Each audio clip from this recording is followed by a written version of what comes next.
Kenyatta University of Agriculture and Technology, and also we have another doctor. We have Dr. Charles Mbogwa, who is also a leadership and governance expert. I will be engaging my panel right here, but we also have my colleague Regina Manyora is at the Uchaguzi Hall, where we are getting a brief each and every time by Iebc in regards to the just concluded polls. And now we are crossing over. Regina, if you can hear me, kindly bring us up to speed with the latest. Indeed, this is just a sneak peek into how the Uchaguzi Hall here at the National Tallying Center, Bomas of Kenya, is looking like. A bit of entertainment at the background, and we're seeing various stakeholders, including representatives from various political parties, are seated within the auditorium, as well as a section of observers. Earlier on, we had the Iebc commissioners conduct a prayer, thanking Kenyans for coming out large numbers to participate in the August polls this morning, and saying that it was relatively a peaceful exercise. Now, what you're seeing at the background is what the Iebc is displaying on its portal, and not just the media can access it, but also members of the parliament. I mean, members of public, so to speak. Such to just give you a sneak peek, we're doing 79% of the Form 34As that have been scanned, and we're waiting any moment from now to have the respective ROs and POs walk in into this auditorium to just have that particular count verified and announcements made. Iebc Chair also, Wafula Chebukati, mentioned that to Kenyans especially, that the results that have been announced at the various polling stations, and the number that we have is 46,229, are final, and that the National Tallying Center will serve as a verification center and announcement of the winners therein.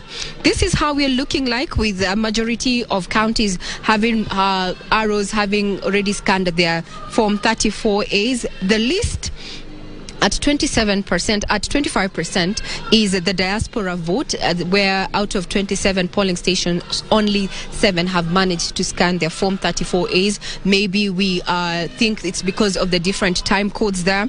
We also have only 58% of polling stations have been able to scan their Form 34As. Out of that, makes it 129 polling stations out of 219. Now, information getting to us is that even before these particular votes have been authenticated, or rather verified here at the National Tallying Center, we have a few candidates who have conceded defeat, and I'm talking about what has happened in Kiambu County.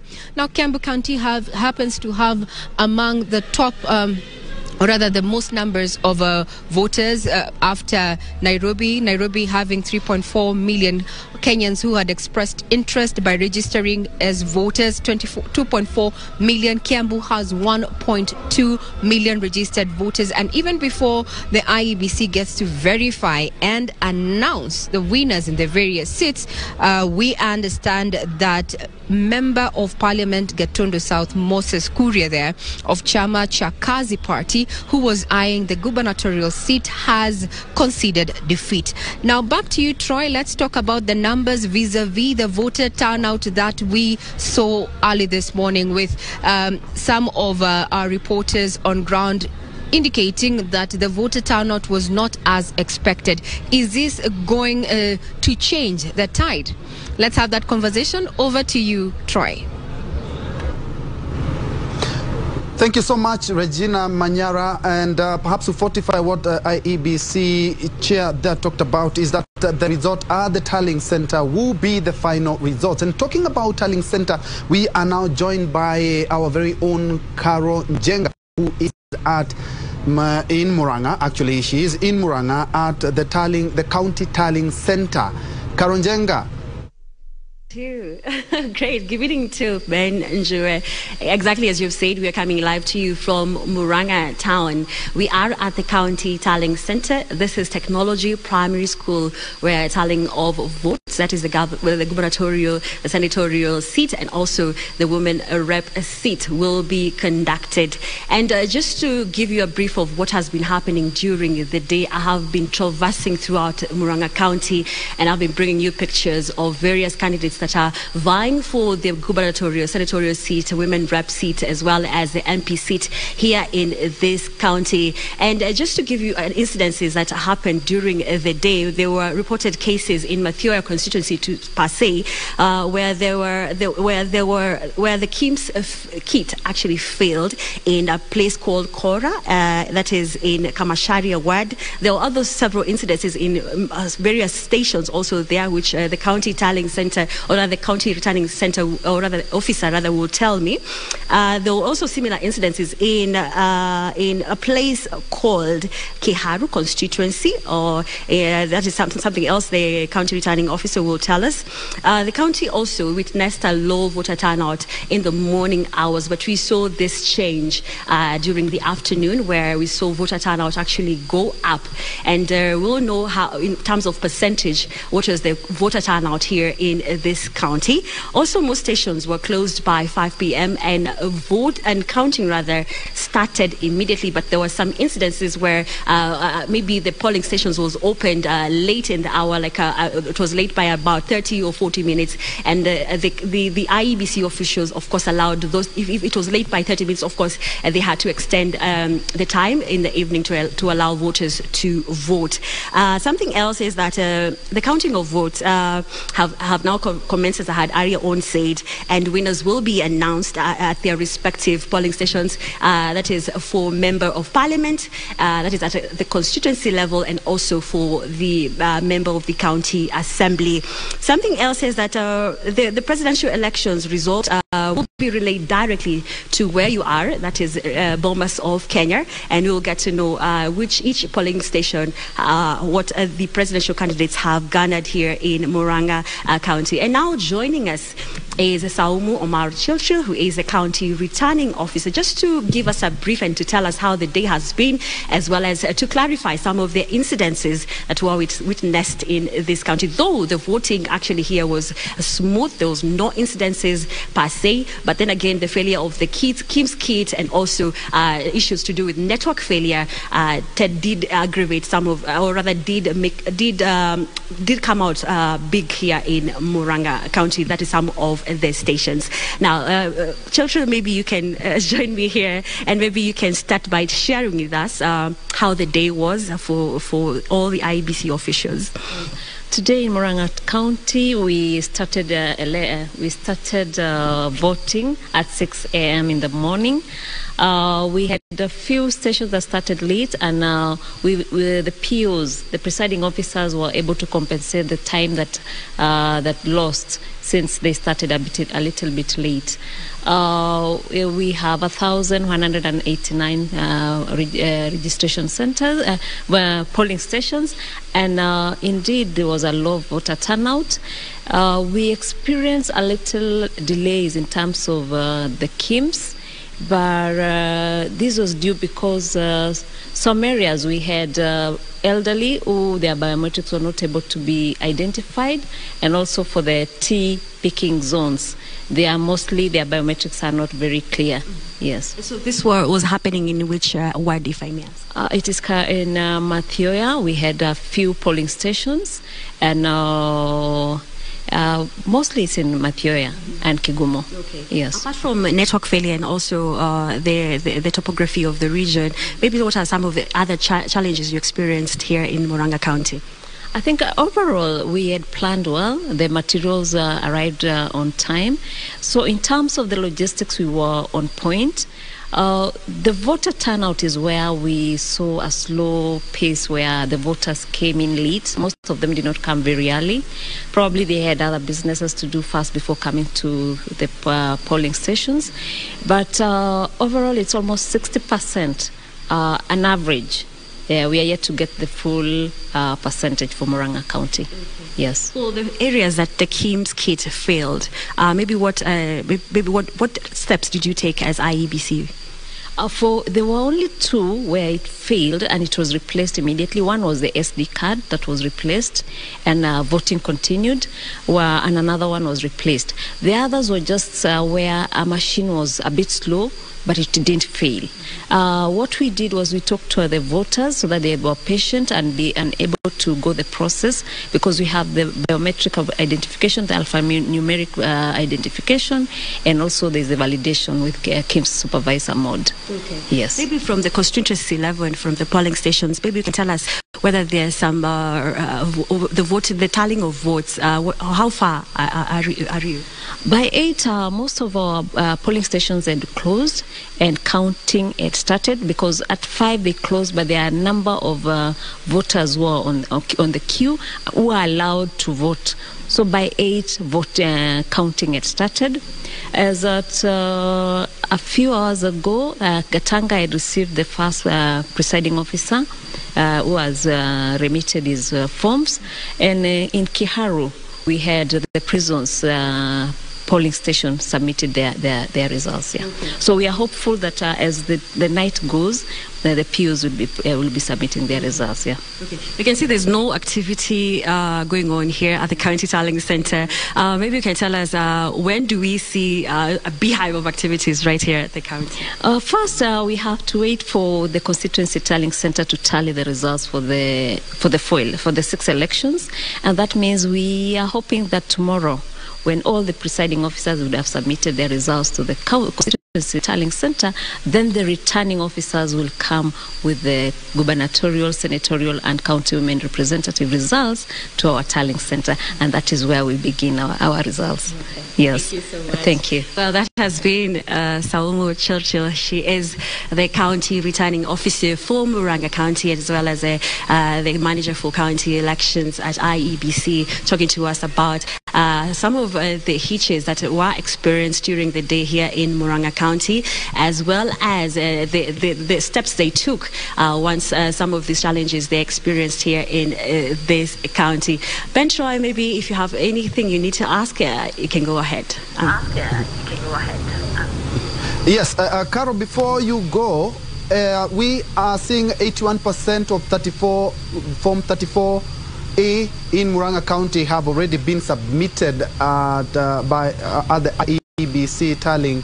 National Tallying Center. Perhaps when can we expect 100%? Well, as Churchill has already said, this voting, or rather tallying, is continuing happening here in various wards in Muranga County. So we're waiting to hear for them to be done. Then they take it to the constituency, the county constituency or tallying center. Then from there, we'll come here to the county tallying center. And then from there, I can be able to tell you that we are at 100% of presenting this 34A forms. Jue? Thank you so much, Karon Jenga, live from Muranga, and they are talking to the county returning officer there on some of the challenges, and I think there have been many challenges when it comes to, of course, the voter identification and the transmission of some results. We are seeing some counties at 46%, where others are at over 80%. But back to you, gentlemen. Looking at those statistics, IEBC, 6 hours, just 6 hours, they have been able to almost do 100% of all the Form 34A. And remember, it's actually one of the forms that made us go to the apex court in terms of the presidential petition. How are we doing on time? Thank you very much. Once again, it's great to be here as Kenya decides. One of the key differences when you do a comparative analysis between transmission of results 2017 and 2022, and which you have alluded to in terms of Form 4A, is that in 2017, 11,000 unreported 34A forms were not captured as the results were announced by the presidential returning officer, who is the chairman of IEBC. And that was a few days after the elections. But what are we seeing today? What we are seeing today is quite interesting. Currently, we are at about 82%. the very first day during the poll. And that showcases transformational improvement as far as Iebc is concerned. And we are talking about the reported Form 34A. Because after that, the forms then must be brought physically to the tallying center. That is a requirement as far as the law is concerned. But looking at it from the perspective of 2017 and before then, we can actually say kudos to Iebc as far as that bit is concerned. Maybe in terms of what we saw as far as the Kim kits are concerned, we noted that we had 200 Kim kits that at one point malfunctioned. And that's just about 0.4% of the total number of Kim kits that were being used, 46,229. It's not really a failure that would be termed as catastrophic. But that notwithstanding, it's still a failure because bearing in mind what general elections mean to this country, it could result in perceptions even of electoral malpractices. You know, that's what I would put across at this point. I did. Yeah. And Chaoke, before I bring you in, Churchill, News Justin Moses Kurias is talking about conceding defeat, although he hasn't mentioned any why he has conceded or why he is talking about conceding. But what we are seeing in Form 34A, as Doc has talked about, we are doing quite well, but it has always been, we've done the heavy lifting in terms of voting, but every time when it comes to the transmission and all the elections that have been challenged in the last 20 years, the 2002 was not disputed at the courts. It has always been in terms of the relaying of these results.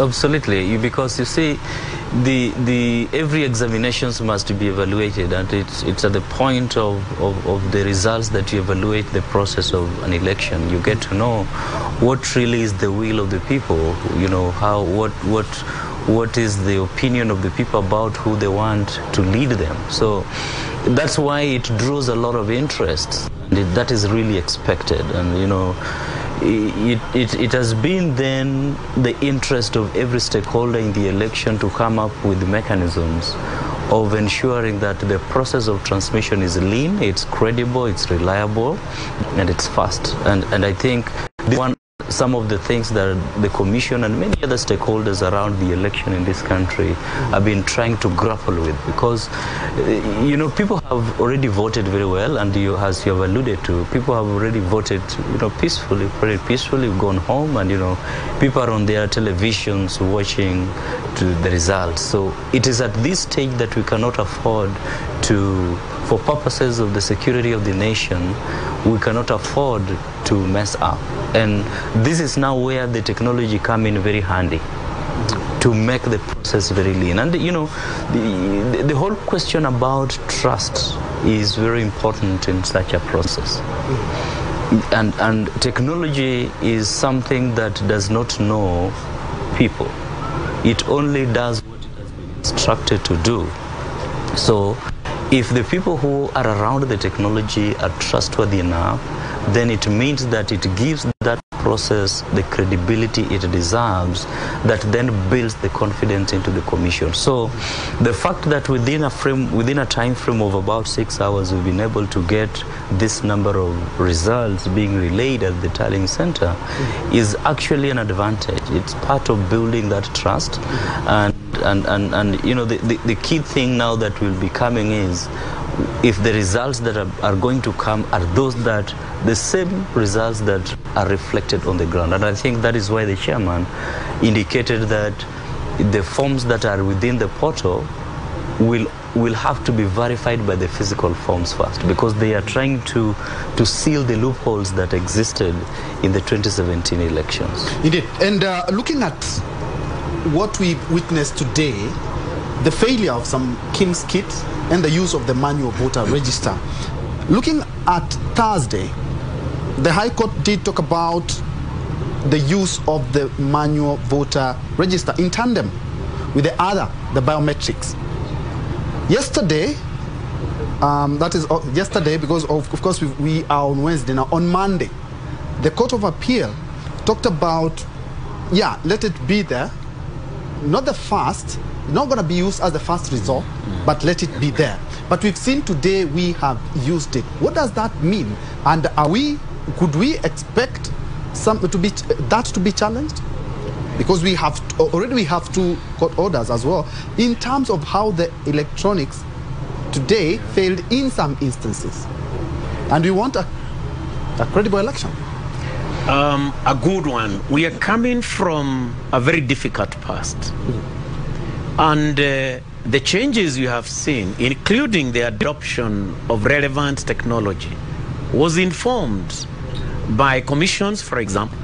But in particular, we saw and we read what the Kreger report talked about. And so Kenya has been on a pathway of reforms. And among these reforms, we have seen electoral laws reforms. Very important.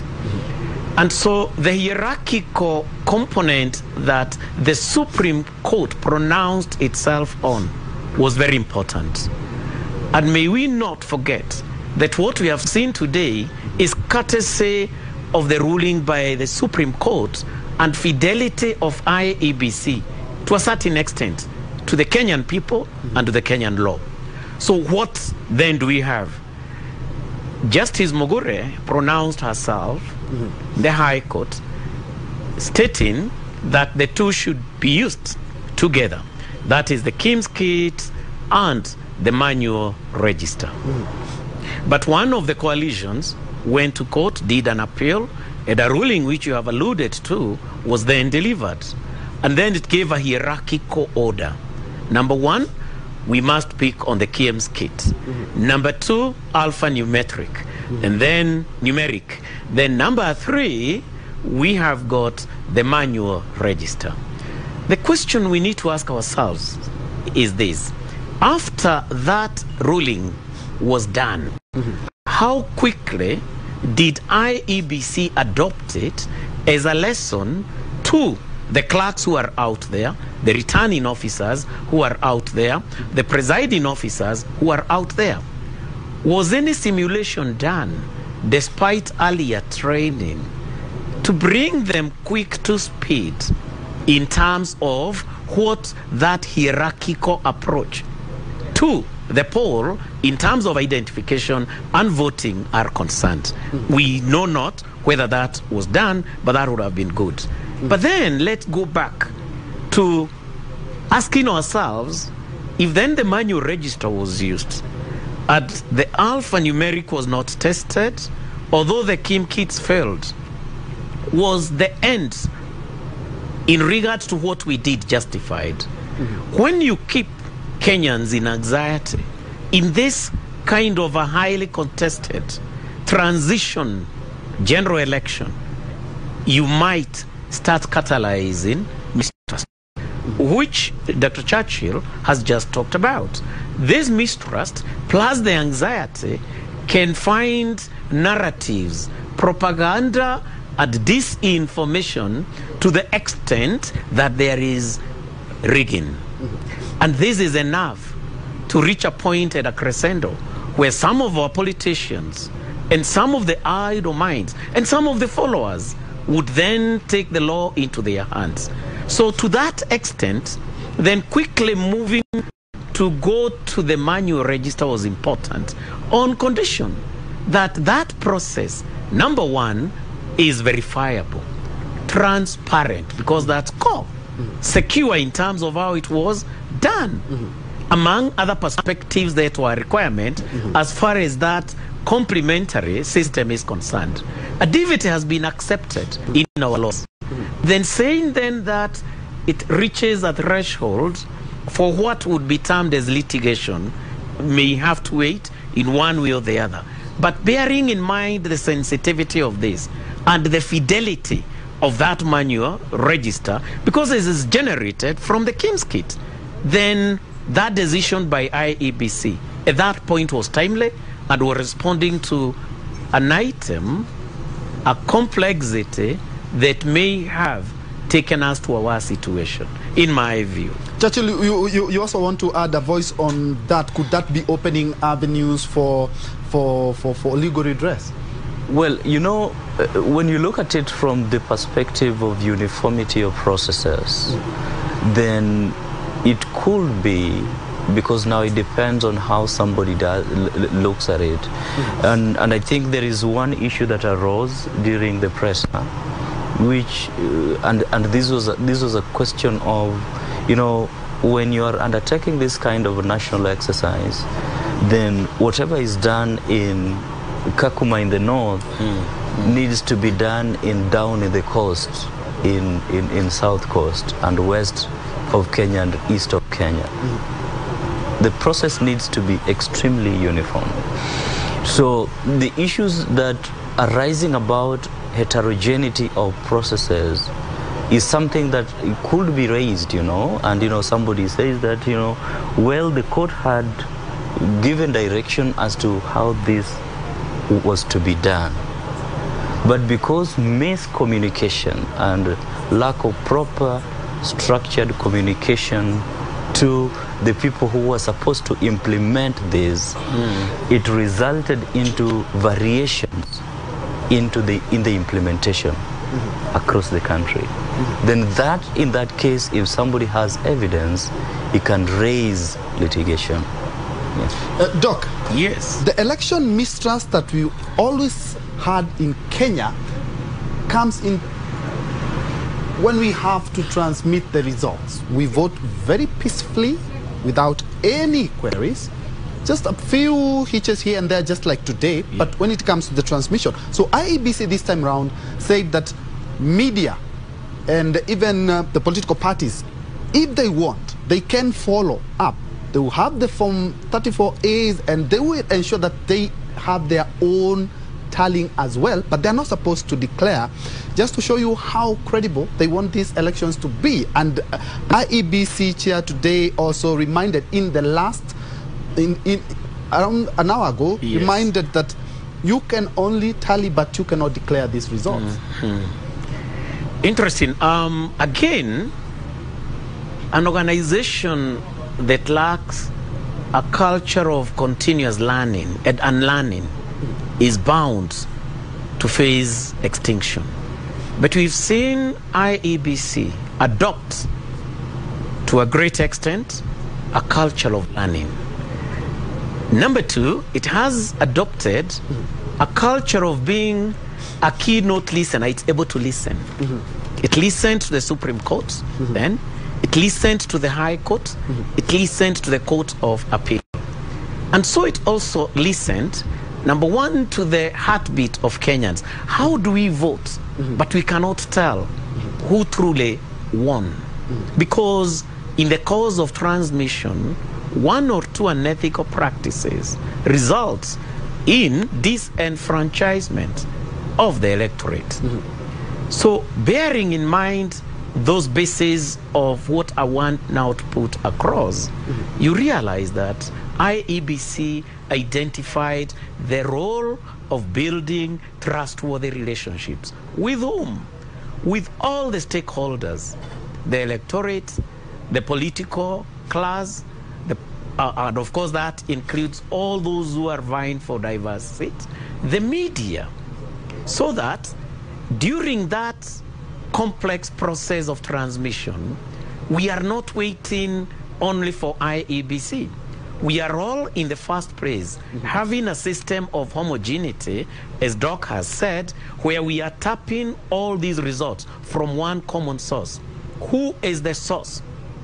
IEBC systems. Who is getting it? All those who have got their tallying centers, so that we are then able to create trust of the process, trust of IEBC, and then a practice by the actors. You cannot declare, and you have to use the word, these are provisional results.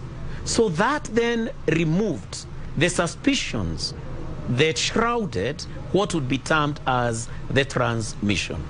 Then the component also of verification, physical verification, of the concurrence and therefore congruence of what we have on form 34A and what was transmitted physically here is another part of then removing that particular sore component of mistrust. So for me, improving access to what would be termed as what is being transmitted across diverse actors, but tempering it and warning these are provisional in one way or the other, demystified, and therefore made each and every person feel that there is openness. Remember, this is part and parcel of inclusivity and transparency as far as the process is concerned. Yes, that's it. And perhaps you will also add on that, but looking at some of the things that have come out of this election just a few hours after we have completed is that there's need for a lot of voter education.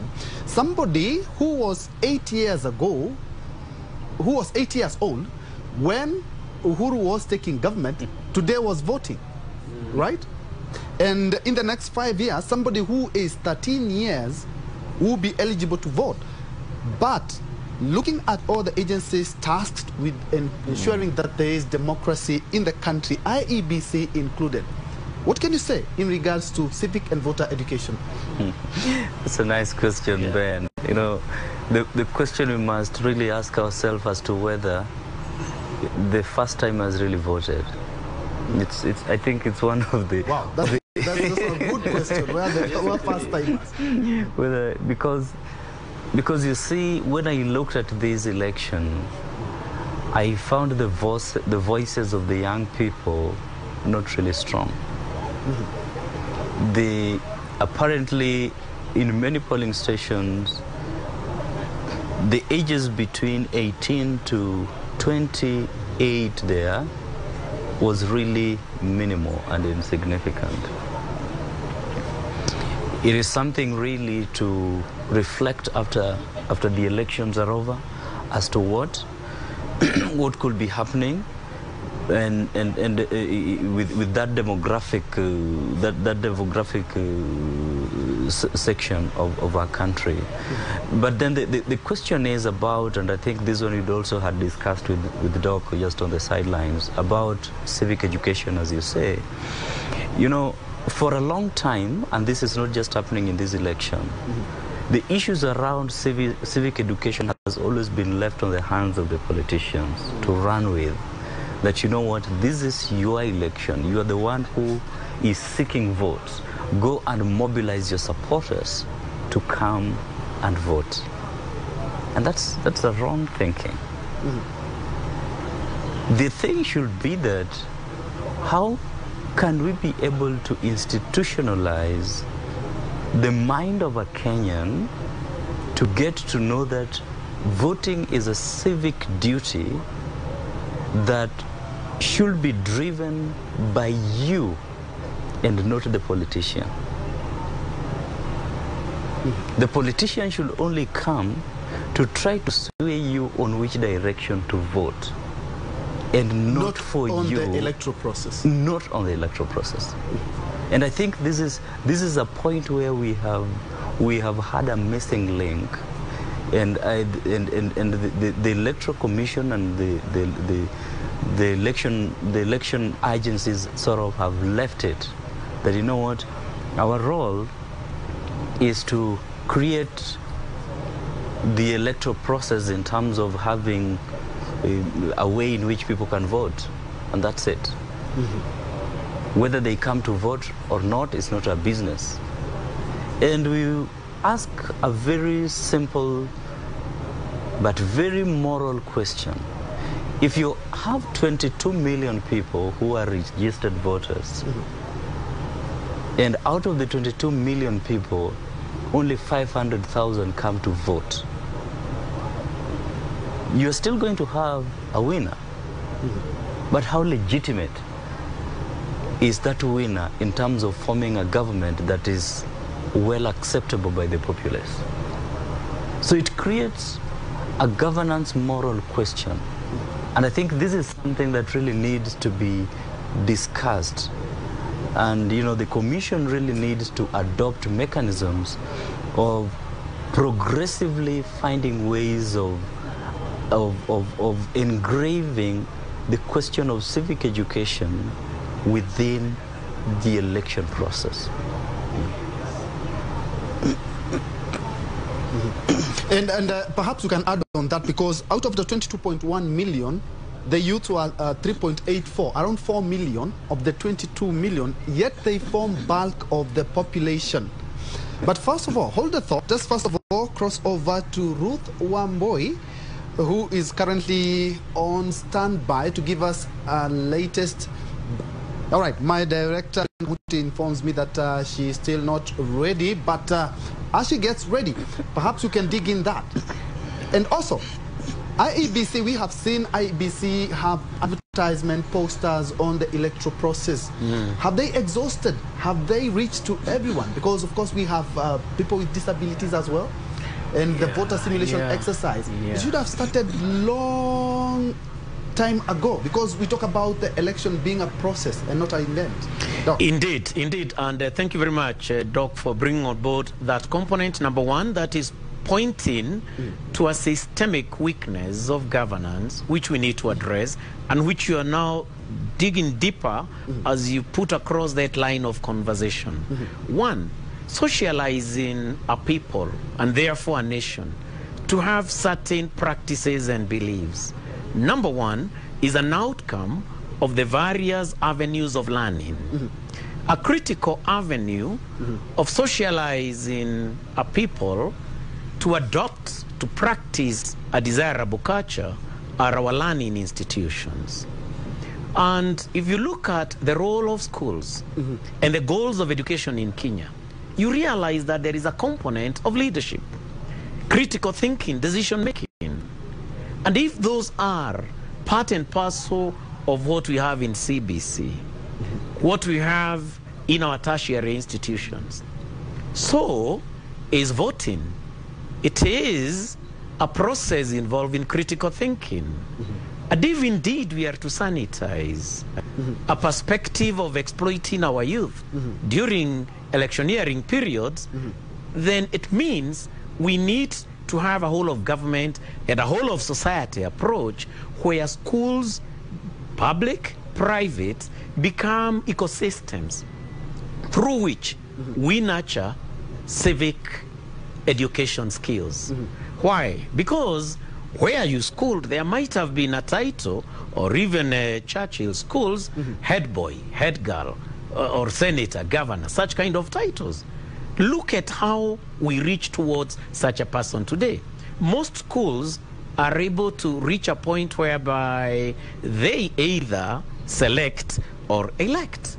But if truly the culture we want is that one of identifying qualities of leadership, then it means we got to start it at the earliest point of socialization. And that is within our entire schooling system, be it in primary school, secondary school, and all that. What does that mean? Then it means you do not have to wait for IEBC to then become that particular entity to train you on civic education. How many times has IEBC ever trained you as you grew up before you joined? Never. And you could do some bit of research, you'd be astonished that this is not reaching the very masses that we are talking about, including then therefore persons with disability who are as important as any other Kenyan, because we have got no lesser Kenyans. We are all equal in the eyes of the law and in regards to how we must be offered services. So first bit, we therefore have a policy component and framework that enhances civic education across what would be termed as our learning institutions. Then we can have this practiced across other institutions. Our faith-based institutions also carry out elections. When we go to the various circles that we do have, we go to the same. And if you look at the Border Association of Machakos County, they were able to come up with a practice where they even involve IEBC in their electoral processes of electing leadership. And that has made them develop fidelity to the laws that they have also come up with as an association. That's why when they say per day savings is this number of shillings, they have fidelity to that. Because the leadership is leadership that is owned by those who participated. That participatory approach through the civic education, critical thinking, is an item as a country that we took for granted. And we lumped that on Iebc. This then would make the process of the electoral process in its entirety more ethical, as it were, more economical, effective and efficient, because these young characters, we train that early and they see it practiced when they join Iebc as clerks, as presiding officers. They will continue with this kind of an exercise. And mark you, Kenya is a leader in the region, so it means even the East African community might reach a point of adopting some of these innovative approaches to dealing with systemic issues that have bedeviled what would be termed as some of our organizations. Then for what would be termed as our PWDs, for example, I mean, a blind person, how do we communicate to him or her in terms of the simulation we did? I did not see. And look at where it was coming in, tail end. So that deaf person, blind person, how well were they captured in the simulation? A simulation is called towards making sure that we reduce any risks of failure here, for example, come in terms of spoiled ballots, which is even a cost to motherland. So when we go deeper, and mark you, we have youth who can actually come up with very innovative ways of training the same, so that it can be done in schools, it can be done in football fields, it can be done in theater, it can be done KBC, others. We bring many more on board long before we reach there. Then we shall have a national subculture of the relevant practices, including the actual part of now going to the polling center and polling. Indeed. And Churchill, Doc has brought about something that we also need to put emphasis on. In 2013, the number of spoiled votes, he's talked about, that is why you find that the number of spoiled votes keep on increasing in each and every election cycle. Of course, we are waiting to hear what 2022 has in store. But looking at 2013, we had slightly over 100,000. When we're talking about the presidential election, we had slightly over 100,000 spoiled votes. But when it came to the year 2017, they were almost close to 500,000, just to underscore how civic education and voter education is quite essential. Well, absolutely, because you know, the spoiled votes will be, that one is something that you have to attribute to the education that is undertaken by the commission itself, and how much you are able to reach many people. And I think that for a long time we have sort of anchored these trainings on the basis of the optics of the media, and not cascaded them into the various social stratums that exist. Because you see, there are many other players that could be brought on board to help bring this education down at the levels where people can hear them in the best ways they could understand. And you know, in this election, one of the things that you could see in various media platforms was the way in which people adopted the civic education in a manner that they understood at their various levels, right? Like if you're a lecturer, you will find somebody coming with a video telling you that, you know, I know you are used to ticking and marking, you know, just putting ticks. Please ensure that the tick does not go outside the box. That is civic education, customized for that group. And you have seen even somebody tick and then cross exactly the same symbol. Exactly. And so those are now the kind of customization of education of the process that has been missing, which really needs to be done. And this involves working with different stakeholders, you know, the non-governmental organizations, the church-based organizations, the churches, the schools, and even very many other social groups that exist, just to help cascade education down to where people can be able to be reached well in a language that they can be able to understand properly and even well. And you know, even the young generation, you know, the TikTok generation, they know how to cascade the information in a way that they understand. You know, it might look funny, but that is how the information, they will understand the information well. So you will find that there are young people that, you know, if you give them this kind of formal training and formal simulation, they find it boring. Yes. Yeah.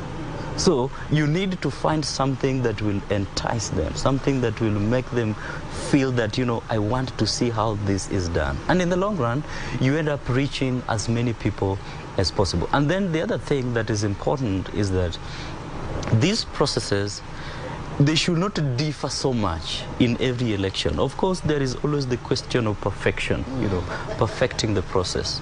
But then you need to be creating a culture so that whatever happened last time, we are perfecting it this time and not diverging too much. In the process, you end up having a scenario where people continually get to know that the way we do election is a culture. You know, this is a culture, and there is nothing that is likely to change much. And if it changes, there are proper communication strategies to ensure that those changes are reaches the people in a timely manner. Indeed. And mentioning the youth, there's also something that we have seen in several election cycles, pockets of violence. Not really violence, but pockets of violence here, there. Right now we have, today we were hearing that an MP is being sought after somebody was shot. And looking at Kenya, we do not have a politician currently, or even in other election cycles, who was arrested, taken to court, charged, prosecuted, and is now serving a jail term because of any electoral malpractices. We have charged several because of hate speech, because of some violence, but we have never had quite a conviction which would deter people from any violence, so that we may increase the threshold of peaceful elections in Kenya. Because saying we need peaceful election is one thing, but having peaceful election is another. A good one, and a very, very good one.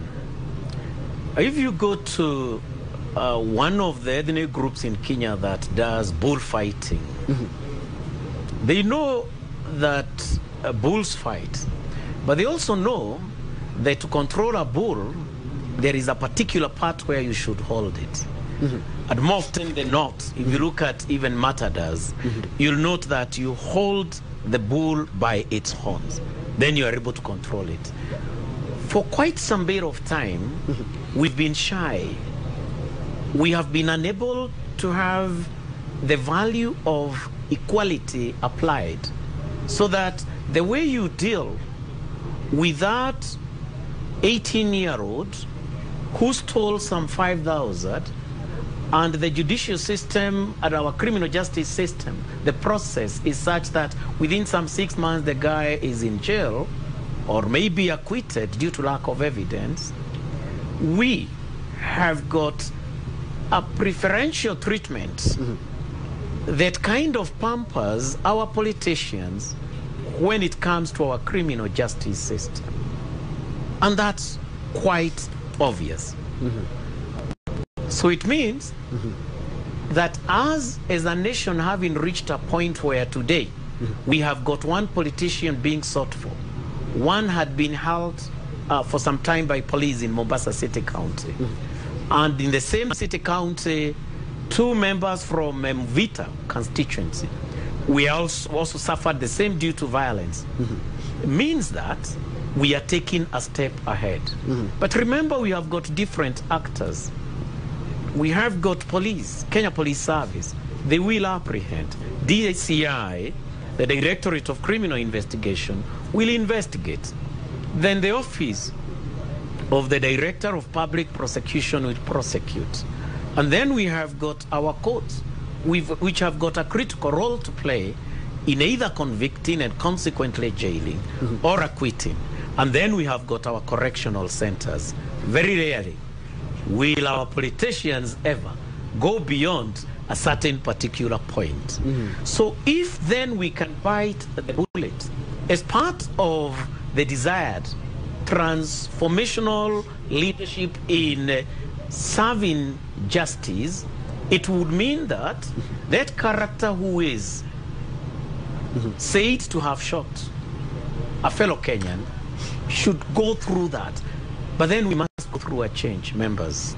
The change is in terms of how long should some of our offenses take so that they are given the due attention. The resourcing is done. The due attention, in the real meaning of it, across all the actors, because you have got a multi-sectorial approach when it comes to what would be termed as justice. So that police, within no time, credible work as far as the investigations are concerned, all the way up to either convicting and jailing, or then saying this guy is innocent. So coming straight to election violence, remember this country has suffered very many deaths.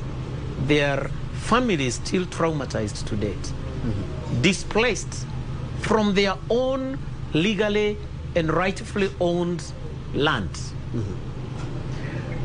Yet justice is yet to be done, or even to be seen to be done.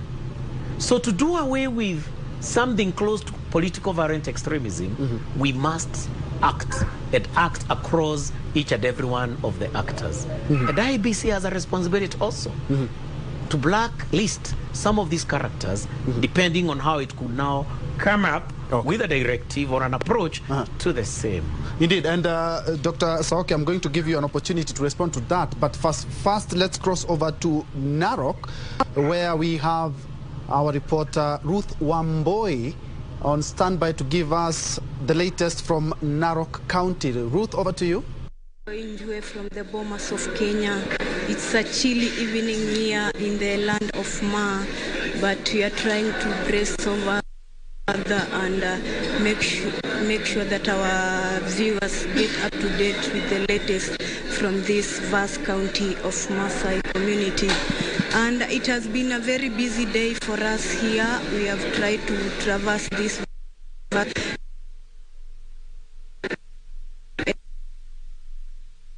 at Narok West earlier in the day. We also went to Narok East, and now we are at Narok North.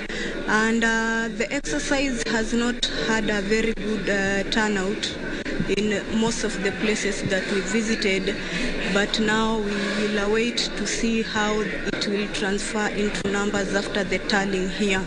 And right now, Maasai Girls High School in Narok North, the constituency tallying for this area of Narok North. And it has been, Narok North is one of the 6 constituencies in this county.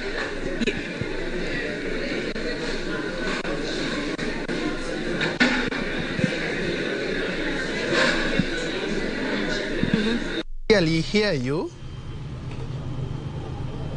I can hear you. Yes, we can't clearly hear you. Okay. Yes, we can hear you now. So I'm saying it has been a very busy day, and Narok North being one of the constituency in Narok County. It's here that we are at the constituency tallying center, where the tallying of different polling centers is ongoing. And so far, the results have been trickling in slowly, but so far it's from 4 polling stations, if I'm not wrong, that the county returning officer, Mr. Julius Okweto, has announced. And just to get an insight up to how the exercise has been, I'm joined in by Bwana Julius Oketo, who will tell us more about how the day has been and what challenges are. Welcome, sir. Okay. Okay. Let me say good morning. It's early morning and we don't expect to sleep. Yes. Can you tell us how the day has been and what are some of the challenges? Generally, the day has been very smooth because as compared to the early elections that we have held before, in terms of the KIEMs, the identification KIEMs that we use in the field. So today, as an hour, I was expecting maybe to attend to 20 emergencies, but only to attend to 2 at the end of the day, because the rest of it, out of 190, if all went well, all the KIEMs, everybody was identified using the machines they are always willing to use. So we say thanks to the Commission for the better work we did for the people of Narok North. But generally, Narok North, we have six county assembly wards with 189 polling stations spread all over the constituency and 1 at the prisons. So far, the one for the prison, because it's only a 1 ballot box, it was the first one to arrive. Now, they've started arriving. The POs are already in the queue, so which means maybe in the next 30 minutes, a beehive of activities. So I was in the field with a team of security. I was some of the section. We managed to visit most of the centers, and the elections went on smoothly. Though on the upper side of Mau, that is the side of Olposumor Ward and Kuruto, Loropil and Melili. I had a lot of difficulty yesterday transporting materials. Some areas we had to use the standby tractor to ensure, because we had placed them strategically, because we had already been informed by the voter educators on the ground that there are certain areas, even a land cruiser, even a 4-wheel drive could not manage. So we placed a standby tractor and we were able to transport our materials in time, because that vehicle left here at around 2, but they were able to reach there by around 9 p.m. after being assisted by the tractor that was on standby. So generally, all the arrangements has been good. It has been not encountered a lot of difficulties, unless there's any that you also, because you're also part of the team, then you can just race and attack us an arrow. Yes, I was in Narok West earlier in the day, and the returning officer there, Lydia Chepkemoi, told me that she had a challenge, like for the old people, some of them do not have good fingers, so it was a bit difficult for them to detect, so they were using the facial part. Maybe you can tell us if you encountered such a challenge. Yeah, it is all over. Even in Narok North constituency, we had the same challenges, but we were able to manage them because we had several options. It was not only the fingerprints. Some of them who could be identified alphanumerically, we had to take even the face, the ID. So that's an evidence that this person could not be identified by the fingers. So we had the same challenges, but we were able to manage them using the PO's credentials. Yes. And what about the challenge that I also had about, for example, the old people, some of them need to be helped because they don't know where to take or what to do.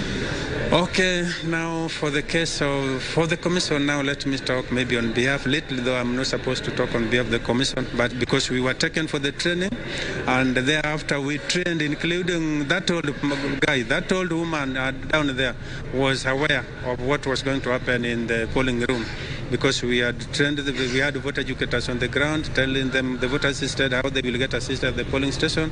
We had several meetings with the chief agent and also the candidates themselves. We told them each and every assisted voter who does not come with maybe assistant will be able to get the assistance from the PO, but in the presence of the polling station agents. Yes.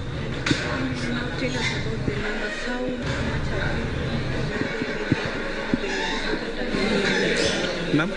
How much have you the counting here, the number of polling stations? Okay.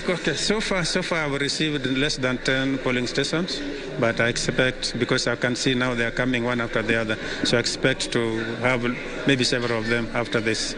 But so far the ones I've cleared are around 10 out of 190, which means I still have 180 to go. So what time do we expect the exercise maybe to end? Me, I'm psychologically set because today I can't manage and I have to do my things. I have to give myself time to do my things correctly. So I'm psychologically set that maybe the earliest I can leave here is maybe midnight tomorrow. Yeah, unless miracle happens. Okay, sir. Let me release you to go and attend to other duties. As you can see, Ben Troy Njue, that's what is happening here. And also earlier in the day, I spoke to the county commissioner, Mr. Isaac Masinde, because there were a bit of claims that there were voter bribery in some parts of this county. So I had to seek clarification with him, and he told me that all was well and there was no any case that they have been able to arrest, and that the security officers are on toes to make sure that everything is working. Back to Ben Troy at the Bomas of Kenya. Thank you so much, Ruth Wamboi, live from Narok, and to be precise, she's Narok North there, and speaking to the returning officer there after a smooth exercise now. And talking about numbers, Narok is at 79.21 in terms of availing of the Form 34A. Of course, there are some counties which are a little bit higher. Talking of counties like Nandi at 92%, Nyeri at 93%, Wajir is at 32%, and Mandera at 34%. That is the latest from Iebc, and of course, they gave out that portal to ensure that you can follow how things are. And of course, right here in studio, in our makeshift studio here, we are crunching the numbers, and I have Dr. Churchill Saoke and Dr. Charles, and we are trying to put things into perspective, looking at how the day was. And back to our discussion earlier on, we were talking about how we can ensure that the threshold in terms of ensuring that we talk about peaceful, credible election when it comes to each and every election cycle, so that we may do away with all the electoral violence and electoral malpractices that we have witnessed. Elections do not really need to be a case of life and death. Dr. Saoke, we have never had a convicted politician who has participated in any electoral malpractices. And of course, it's a multi-sectoral, just as Doc talked about, it's a multi-sectoral engagement by all stakeholders to ensure that we have free, fair, peaceful, credible elections. Well, you know, first we have to express the regrets onto what happened in Kimilili. It is very benighted, it's unfortunate, and it's a setback to the democratic progress of this great nation. It's very unfortunate that a young person has to die and shed blood because of the fight of votes of two opponents. It's pretty unfortunate, and I think that it's something that you know, it speaks deep into the ideals of the value systems of people. Because you see, leadership is about service. You know, we go into these positions to serve. And when you look at that, when you look at it from that perspective of the higher calling, then you find value of even your opponent. That, you know what, all of you have got the same aspirations for the country. You have the best interest of the country. And I like how the Americans usually put this, especially whenever they are conceding defeat, that, you know what, I had the best aspirations for this country, and my opponent equally also had the best interest for this country. So, if you have won, then the country has not lost. Because each one of us, none of us had the worst interest for the country. And I think we need to reach that level, at that apex, of seeing those who, whenever we are vying for positions, we need to see ourselves in that manner.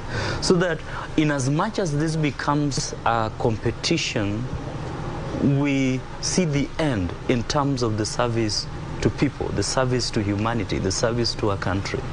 And we don't bring it down to the fighting, and, you know, it is, we have to get it by all means. The moment you you bring it to that level that, you know what, I have to win it by all means, through crooks and words, then we are losing it. And I think this is even the reason as to why even you see the way citizens engage with the leaders. They think that you are going to these positions because you want to benefit. And so when you are coming to ask votes from us, we want to eat from you as well. Because they know that you are not going there to serve. You are going there, it's greed that is driving you. So it's really, really unfortunate, and I think we need to have an internal interrogation, and we just need to reflect deeply within ourselves, especially the political elite, how best we can be able to just change our mindset into the role of leadership in this country, and how best we can we can relook at the reason why we want to get into political positions. Indeed.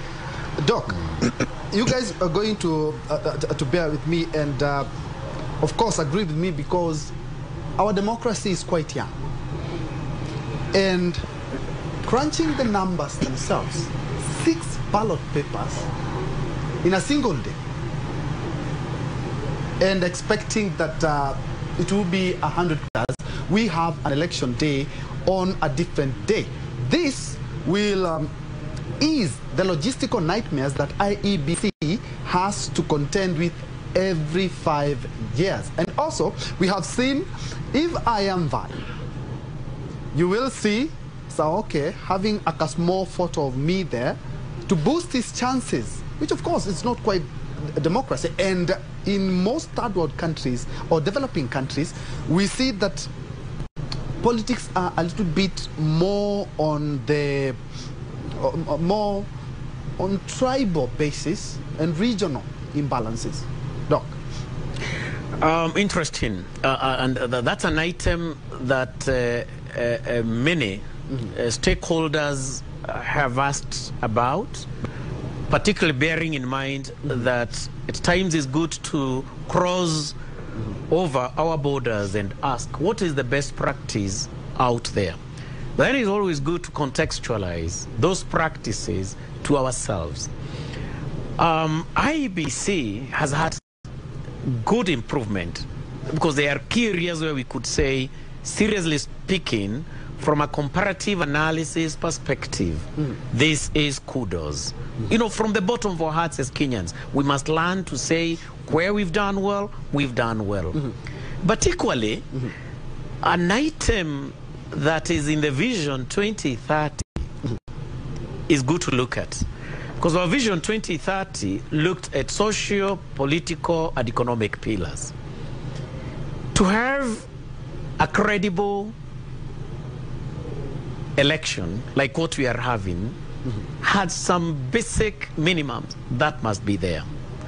Number one, a while back Kenya did not have relevant infrastructure, be it communication infrastructure, be it transport infrastructure, and in some cases we had great challenges of security.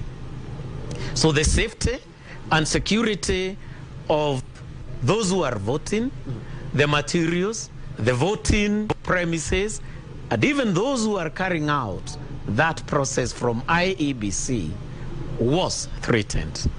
But if we jog our minds back, we can today, because you cannot just talk of that bit of saying that yes, it is complex.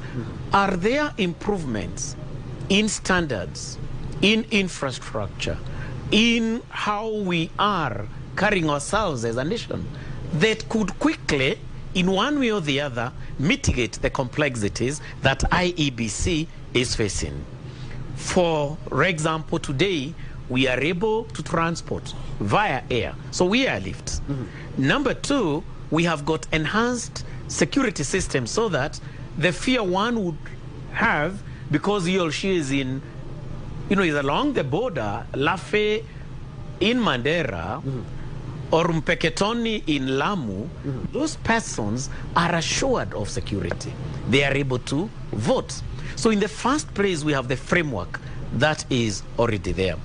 The difficult part then from there is to ask ourselves, if we were to go to that line of then staggering, what will have necessitated that?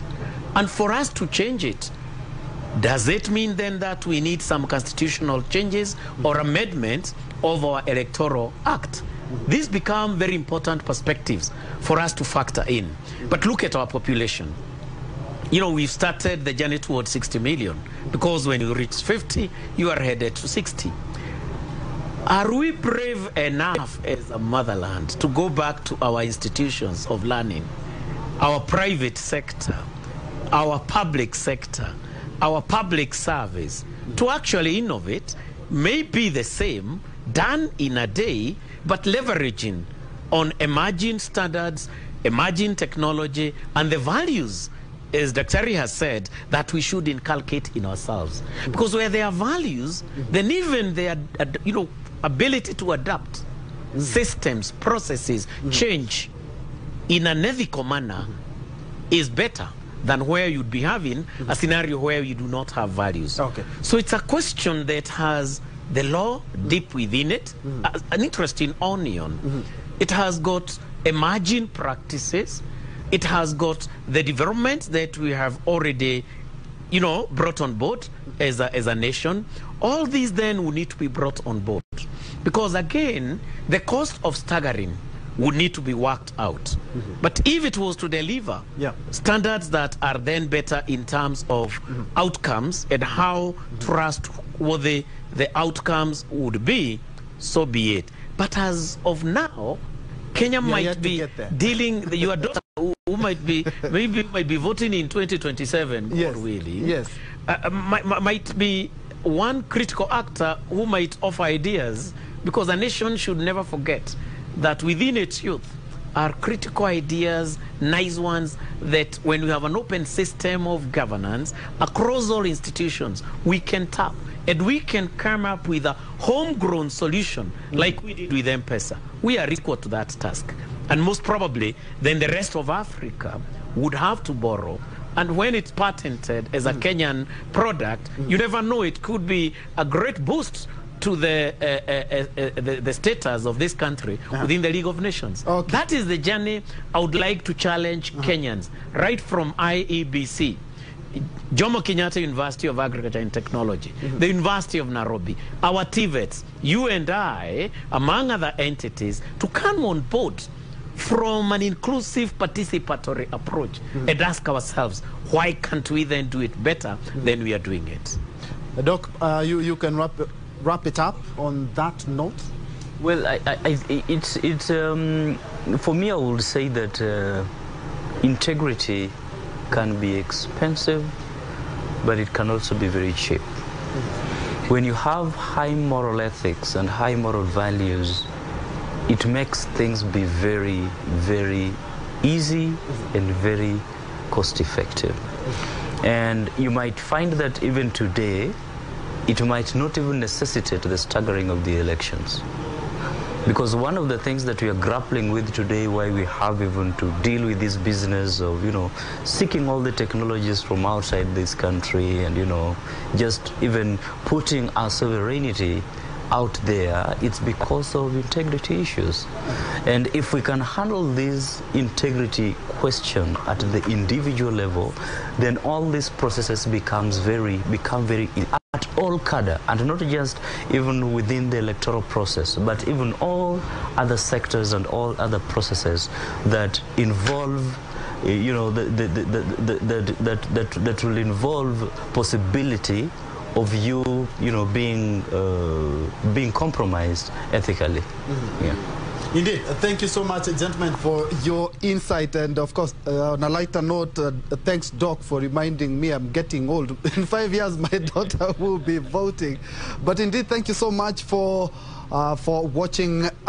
Keen one is that the reported Form 34A as at now stand at 84.01%. But we are not done yet. We will be camping here till they get to 100% and all the Form 34B, and finally when it will be announced the new president who will still be here. But for now, let's cross over back to studio at Broadcasting House, where Tom is also having a panel there of Akina Mili. Say hi to Akina Mili and Gisore Advocate. Back to you in studio. Thank you, thank you.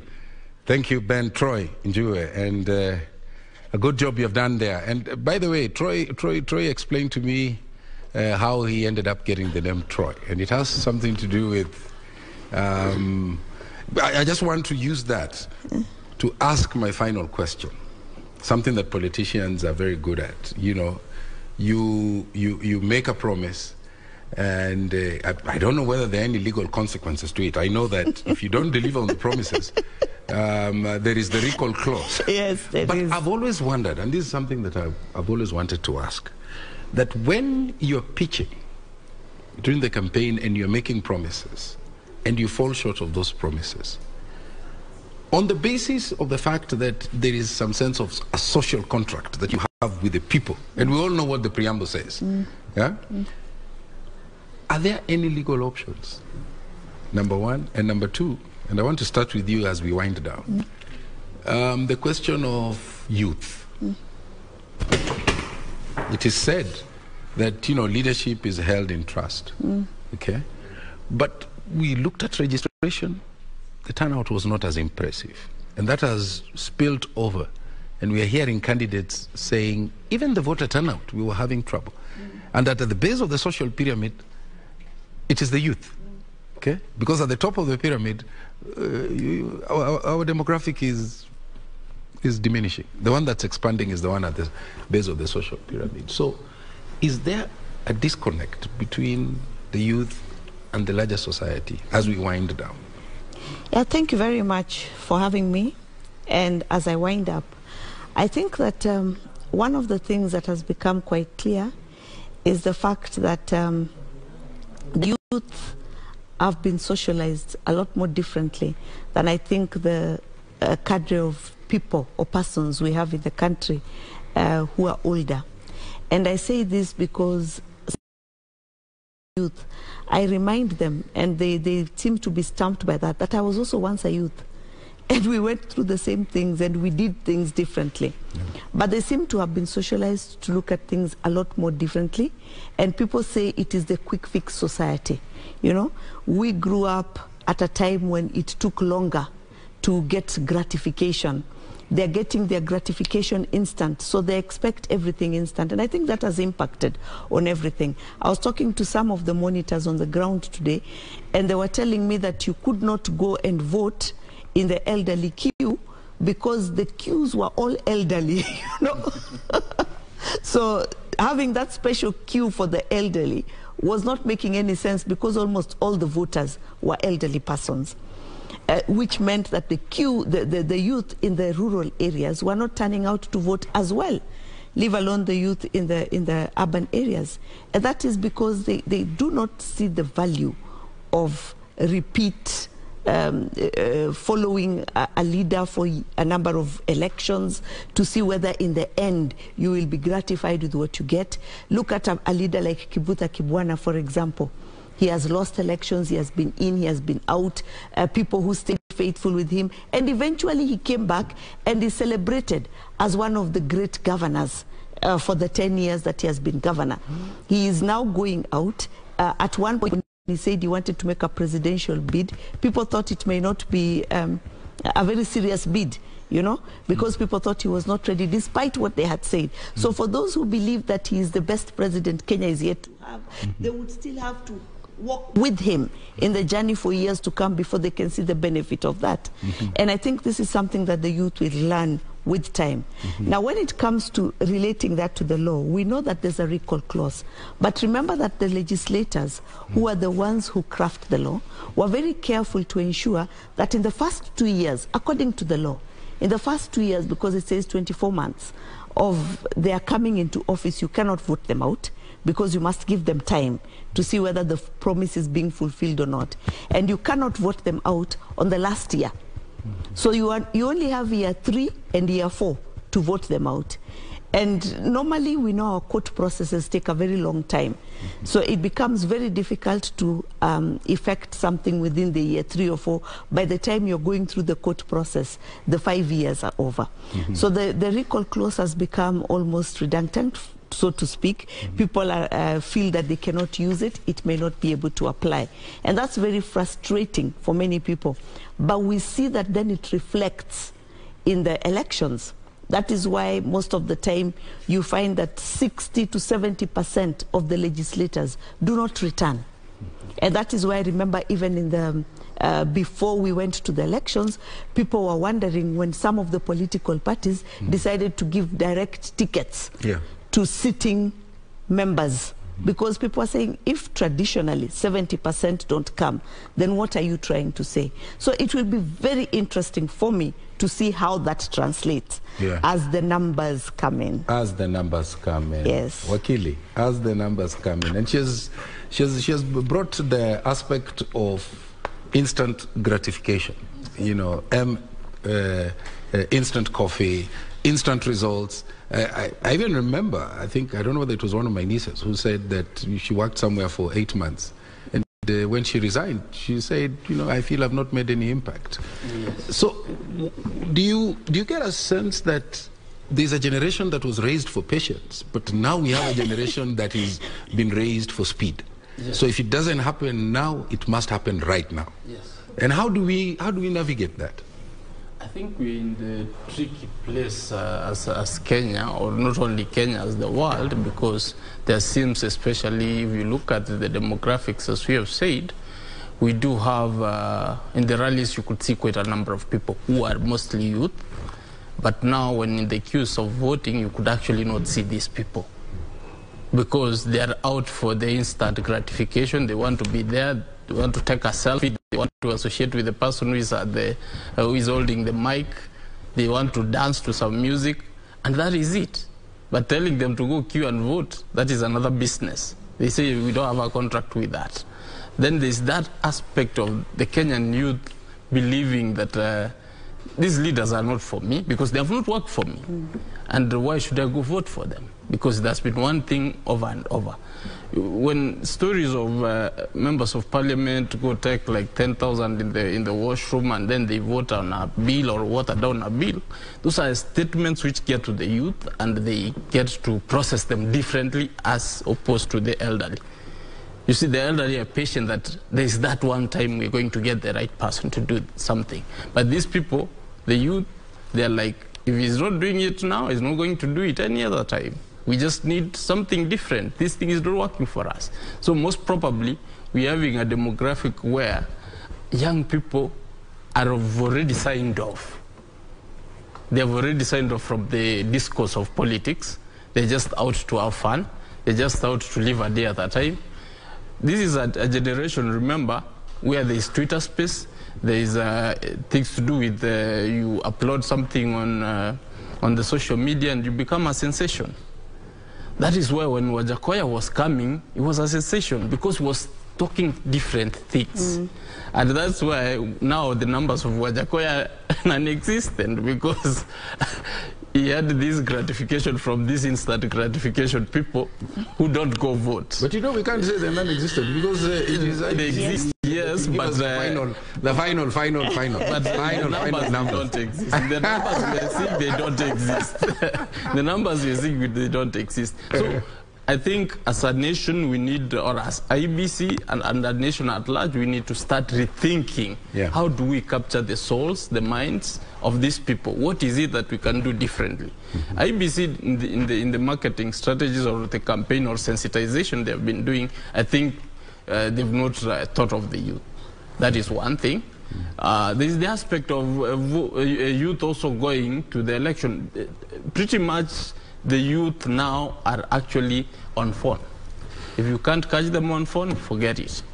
Forget it. So technology, if we can be able to harness things of like electronic voting where in the process of their tweeting and updating status, they will actually be updating I've voted. Okay. You know, that is very instant for them. I've voted instant. That appeals to their souls and hearts. So if we can get to that particular place, that we will be seeing the numbers change differently. Because the results will also be instant. You are voting instantly and you are seeing the results. Those are some of the things which the youth, I think, feel. If this is the election, it's not that. I'm not going to queue for somebody. That's a good place to leave it. And I get a sense that he's telling us that the next biggest thing after sliced bread is the selfie.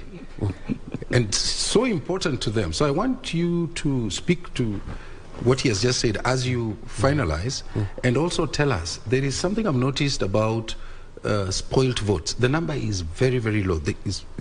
What would be the reason behind that, as you wrap up? Thank you. I agree to him. We can do the mixed model in the election. Hybrid. So you have technology? Technology and paper. And paper. Who are not educated. But that's what we're doing. Yeah, I cannot educate my grandmom, right? She's 95. How can I let her go and do the e-voting system? She has been doing the voting since like 80 years in the country. I mean, 70 years in the country. Who am I to spoil her voting rights on the paper? And impose technology on her. So we can do the mixed model. So for the innovative people, like he says, who are innovative, like some of them have international education, most of them are abroad, their family is innovative, they can use the technology. But when we use the technology, let's not other people misuse the technology, because technology started from abroad, of course. We are not starting the technology here in Nepal. Social media, Facebook, you cannot control it. Twitter, you cannot control it if you want to control it. No. Even Donald Trump could not control it. It happens. So are we using the technology to save the democracy, to save the economy, to give the voting opportunity to the people? Or later, when it comes with bad result, then we're going to have another discussion. Oh, it was not working. We should go on that way. How long do we discuss to get the right things on it? So I prefer mixed model, so that we can do it on it. To your next question. Spoiled votes. Spoiled votes. Very low. In this election, I cannot take all the responsibility of the Kenya, but I've been to 65 polling stations so far. In this election, you're gonna see very less invalid votes. Why? Why? I tell you. It's, of course, it is connected to the voter education. Now here is the role of the observer Who did that voter education? International organizations, they deployed their mission for maximum long term, like 3 months. Short term of 1 month. Did they educate the voters of Kenya in 3 months?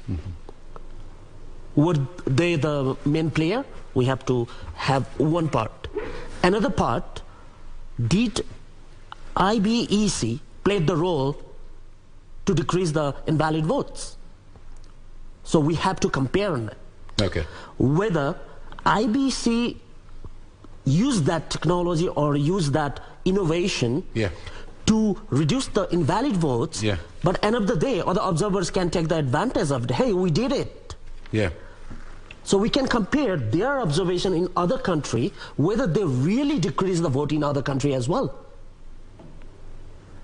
So my point at this moment, IBEC has done very innovative work in order to reduce the invalid votes. Why? The first observation gave me sense. I saw 6 different color ballot box. I have been doing the election observation for a few countries. I didn't see that ever. Why the ballot box are different in color? I was thinking, and later I found they matched that color with the ballot paper. So end of the day, that paper, there were 3 members, they are giving 2 and 2, so it's going to be the 6 ballot papers. They give 6 ballot papers right after, and they stamp it, and end of the day, they match the color They don't have to match the word. They don't have to see the presidential election. Yeah. They don't have to see whether it was him, it was her or not. They just have to make the color. Okay, now this is white. Do I need to educate my grandmother to tell this is white? Yeah. So there is a very sensitive issue in this voter education. Okay. Whether others are doing it, whether our IBEC is doing it. Are we using others' information to spoil our administration? Or are we not empowering our administration? Yeah. If we don't empower our administration, we're not going to step in the next election. Yeah. So my point is, example, presidential box was gray. Yeah. Member of National Assembly was green. Yeah. Member of County Assembly was brown. Yeah. Senator, yellow. As you wind up. Yeah. Yeah. Woman, member of National Assembly, pink. Yeah. Governor, blue. Yeah. So these are the innovations that I have seen and I have recognized. I think most of the countries around the world, they need to take as an example of this. They could come and benchmark them. That's what you're saying. Or they can send the proposal to IBEC. Can I have one of the staff to have some kind of system in your country? I think that warms the heart, just listening to some of those positives. And I think just in addition, this time round, there was a dedicated IEBC staff working with the voter to ensure they put them in the right box, which is a plus. I must thank all of you. Then there's a wiser chairman who has gone through the experience of time. I think he's now been wise enough to know how to do an election proper. At the same time about the technology, we can use it. They use the technology this time as well. For what? If you find any problem on the booth, any problem on the polling station, you have the toll-free number there.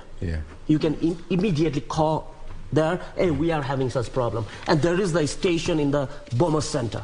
I visited last night. So that technology, we can use it. To make the people easier, not complicated. Not complicated. And that toll-free line is actually 1543. Exactly. I don't remember the word. And 1544. So in case, you know, there's any incident, you can call that number 1543-1444 and report whatever incident that you have to the IEBC. Thank you so much. While we were wrapping up, I was trying to reconcile what your grandmother and that age group are saying, that the youth are coming with technology. Civil voting, more than 70 years, she's the one who saved that country, and I'm there. And she's used to, and the youth on the other side think that we cannot resolve emerging issues using old notes. It's interesting. We hope that we'll get convergence. We'll get convergence. But I thank you all, thank you. Lady and gentlemen. Thank you so much for. Thank you for having us. So I have to walk to to the magical. How is it? I think you've done a good job. Thank you very much. You've done a good job. So before we wrap up and usher in the next team, there were the numbers there. You told me refresh. Refresh. Just keep refreshing. But that's what you keep doing. You know what? 34 A's. All right, and we've heard from our panelists. The election will be lost or won at the polling station because results are final. At the polling station. After what? The minor K case? Yes. In the run-up to the 2017 elections. And it's good that we are seeing that being operationalized. In fact, the numbers so far that we have from Form 34As are 84.01% so far. But here's the thing. While I'm saying they are at 84.01%, I noticed that there were some numbers that, you know, I was trying to reconcile. And I realized and you can't reconcile. You're very careful, But let me just tell this to our viewers, Tom. IEBC allowed for the parallel tallying, and we are seeing media houses doing the tallying. Exactly. We are seeing the political parties do that. So I just want to let our viewers know that they need not to be disturbed when they see the numbers look a bit different. Why? Why should they be disturbed? Listen to this. As KBC Channel 1, we are really taking time to ensure that all this is verified. So that by the time we are relaying these results to you, we are sure of what it is you're getting. So don't be worried, don't be disturbed. Like I said when you began, just relax. Keep your cool. I like that. Keep calm. You're very persuasive. I like that. Let them keep calm. So what you're saying is there is a very elaborate verification system internally at KBC. Exactly. So by the time Chebukati will be giving out the numbers, then we will all be at the same level. Because also, he's the only one who can announce results. He's the only one who can declare. Exactly. Do you know, I get a sense that you watch a lot of marathon. Because it's only in marathon where the last lap delivers the gold medal. Wanasema kutangulia si kufika mwaya. So inakuwa vipi? Okay. Pole pole tu. No, but I'm happy our guests also spoke about the balance between speed and accuracy. Exactly. Yeah. So they shouldn't worry. Anyway, those results are provincial. And let me just butt in. You see, when you talk about speed and accuracy, it's important to be accurate as opposed to really being very fast. Then you realize, wait a minute. Wait a minute. You know? No, I like the way you brought it out. I want to thank you. I think you've done a brilliant job. Thank you very much. It's our first time with you on air, isn't it? And we just did it. I mean, we just listen to her. It sounds a little bit like blowing your own trumpet. I mean, let's just say we just did it. I mean, it's our business to keep Kenyans abreast of what is happening, isn't it? Yeah. So there's a lot of energy here in the studio, and that is being projected also out there. Broadly speaking, the comments that have come through so far is it was a relatively peaceful election. So the word peace keeps coming out again and again and again. And we hope, it is a hope, although hope has never been a strategy. We are told by the management gurus, but we hope that, you know, it will go to the finishing line as peaceful as ever, so that the country wins, even as you voted for. So I want to thank you so much for watching on behalf of Prime Edition, the Kenya Decides edition. Thank you so much. My name is Tom Boyer. Our sign language interpreters have been Anne Wangeshi. We had Anne Wangeshi, we had Lucy Mwaura, and I think they've done a brilliant job as well. And I'm Doreen Arange Okello. It has been our business to ensure that you are abreast and up to speed with the results. As you said when you began, right now it's numbers. Nothing else except what? Numbers. Shiksha Arora on the other side preparing to come in with Daniel Wahome. Want to thank you so much from Broadcasting House in the capital city of Nairobi, Kenya. Good night. Good morning. Good morning. Good morning. Good night this morning. And God bless you. Bye-bye.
And greetings to you. My name is Daniel Wahome, and welcome to our continuing coverage of the 2022 general elections on KBC Channel 1. You will see all on our screens. It's written, Kenya decides. And we are going to go through this with Shiksha Arora. It's going to be a fast-paced shift, I've got to say. And just over how many hours? 20 hours, 15 minutes ago, all the polling centers in the country and abroad were opened, and you cast your votes to elect the next holders of the offices of the President, Governor, Senator, County Woman, Member of the National Assembly, Member of the National Assembly, and Member of the County Assembly. There have been delayed elections for specific elected seats as announced by the Independent Election Boundaries Commission due to reasons varying from wrong photos on the ballot papers and delivery of voting material, resulting some from weather ravages and some other logistical challenges. That's remember, all that is done, and after the voting has been done, the polling centers are closed, and it now comes down to the numbers.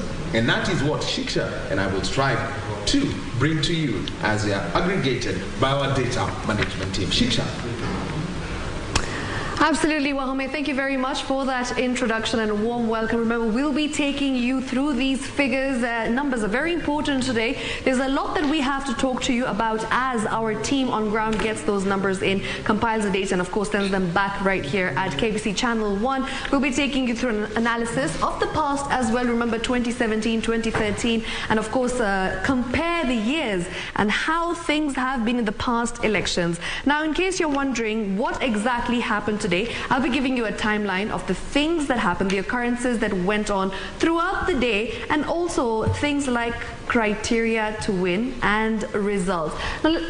Now let's talk about the criteria to win in terms of the winner. Now, the winner needs a 50% plus one vote in 24 of the 47 counties. Kenyans will also be choosing the 47 county governors, the 47 senators, 47 female representatives, 290 members of parliament, and 1,450 county assembly members. In total, there are 16,100 candidates. Let's move on to results. Remember, results are due to be announced no later than August 16th. Any second round runoff, which would be held within 30 days. And of course, if no candidate fits a challenge to the results with the Supreme Court, the winner takes office 2 weeks after the final results are announced. Now, these are a few of the things that we will be discussing. Of course, we have a team of analysts right here in studio. So Wahome, let's take it back to you. Well, and talking about numbers, because that's what we're talking about, 46,229 polling stations in the country, and there are a total of 22,102,532 registered voters in the country. Then there are two constituencies that are not geographic. One is the prisons. It had 7,483 registered voters, and the diaspora, 10,443. Those two constituencies have got a special returning officer. So a total of 22,120, 458 vote, 22,120,458 registered voters across the country. And as at 4 p.m., the Independent Election Boundaries Commission had indicated that just about 12.065 million people had turned up. 56% voter turnout. The full numbers are yet to be brought to us. And this is an election. The first focus will be on the presidential election. Just about 86% of the Form 34As, that's about 39,630 have been submitted, and this is to the Independent Election Boundaries Commission, all coming in from the polling stations that are all around the country and also from the diaspora. And one of the other things that we need to take a look at are some of the briefings that we've been given by the Independent Election Boundaries Commission. So remember that due to what I indicated earlier, that all of the voting areas were not going to have elections, let's take us through that about what the Commission resolved today. Number one, in 8 electoral areas, due to court orders and mismatch of material content, the elections will take place on the 23rd of August. That is exactly 2 weeks from now. And this is where it gets interesting. And we'll be having conversations about this because there are 2 gubernatorial contests where we do not have incumbencies. But in the meantime, Shiksha Arora. you could take us through some of the implications, you know, that would have to come in, especially where some of the counties where we're not going to have governors coming back, cases of no incumbency, about 21 of them, and also numbers to do with the gender representation around this election. So you could take us through that. All right, absolutely, Wahome. Now let's, take a look at what exactly is happening in the different constituencies. Now remember, we are going to be analyzing how things were looking back in 2017 and back in 2013. Remember, this year we have 22,102 22 million, I beg your pardon, 102,532 registered voters. Now let's take a look at what exactly happened back in 2017 when President Uhuru Kenyatta was elected. Registered voters were 19,605,895. And of course, back in 2013, this was the number of registered voters, 13,979,628. Now, if we come back to this year, of course, there has been a low turnout that we have witnessed throughout the day. Of course, as of 4 p.m., there was a 50% turnout. And this is something that has been discussed over and over again. We're going to go through this with Wahome as well. But yes, as of now, as we're looking at our numbers, and of course, we have a team of very able journalists who are at the polling stations. And these are the figures that they're giving us in terms of analysis, just so that you have an idea of what exactly is going on. Remember, by no means is this the final result. These are provisional results that are coming in. We will be taking you through the final results. And as Wahome had mentioned earlier on, we're focusing on the Form 34A. And of course, these are the forms that have been submitted into the Iebc portal. And remember, 39,495 of the expected 46,229 forms so far, which is around approximately 85.43%. Remember, once again, this is just the depositing of these forms into the portal. And then there's a lot of processes that go on, including keying in of the data. So yes, as that happens, we'll be giving you all that information right here at KBC Channel 1. We also have this particular map right here where you can see the colors. Blue, of course, for Azimio. Remember, Kenya Kwanza as well with yellow. And these are things that we'll be talking about in terms of the strongholds of the different parties and how things are looking. And yes, Wahome will definitely be also speaking to the analysts and, of course, the panel members who also will give us their opinions and views in terms of their expert voice. Well, thank you very much, Shiksha. Well, back to the announcement today by the Independent Election Boundaries Commission, and this has got to do with the 23rd of August, and this is 30 days from now. Basically, we're already into the 10th of August. Gubernatorial positions, Mombasa and Kakamega counties, no incumbencies. So that means there's a lot at stake here. And also consider this, that should the Azimio win, should they win, Governor Joho has a cabinet appointment already, assigned to him, and Governor Oparanya of Kakamega has a cabinet appointment assigned to him. Member of the National Assembly, Kitui Rural Constituency in Kitui County, Kacheliba Constituency in West Pokot County, Pokot South Constituency, West Pokot County, and Rongai Constituency in Nakuru County. So all those elections have been delayed. Then we also have got the member of the county assembly wards are Nyaki West in North Imenti Constituency, Meru County, and Kwajenga in Embakasi South Constituency County. And what are the reasons that they're going to be held in the next fortnight? Voters in the electoral area deserve a short period to elect their leaders, and the commission will be ready to conduct the by-elections then. And also elections in Eldas constituency, Wajir County, had been adjourned due to security reasons, and voting shall commence tomorrow at 6 a.m. So that's one constituency where everything that is going to delay. And they also announced that with the closure of the majority of the polling stations, then the commission is now at the results transmission phase of the general election, and they have got the constituency tallying center, and this is where declarations of the member of the National Assembly and member of the county assembly will be made, and the coalition of presidential, gubernatorial, senatorial, and county woman member of parliament.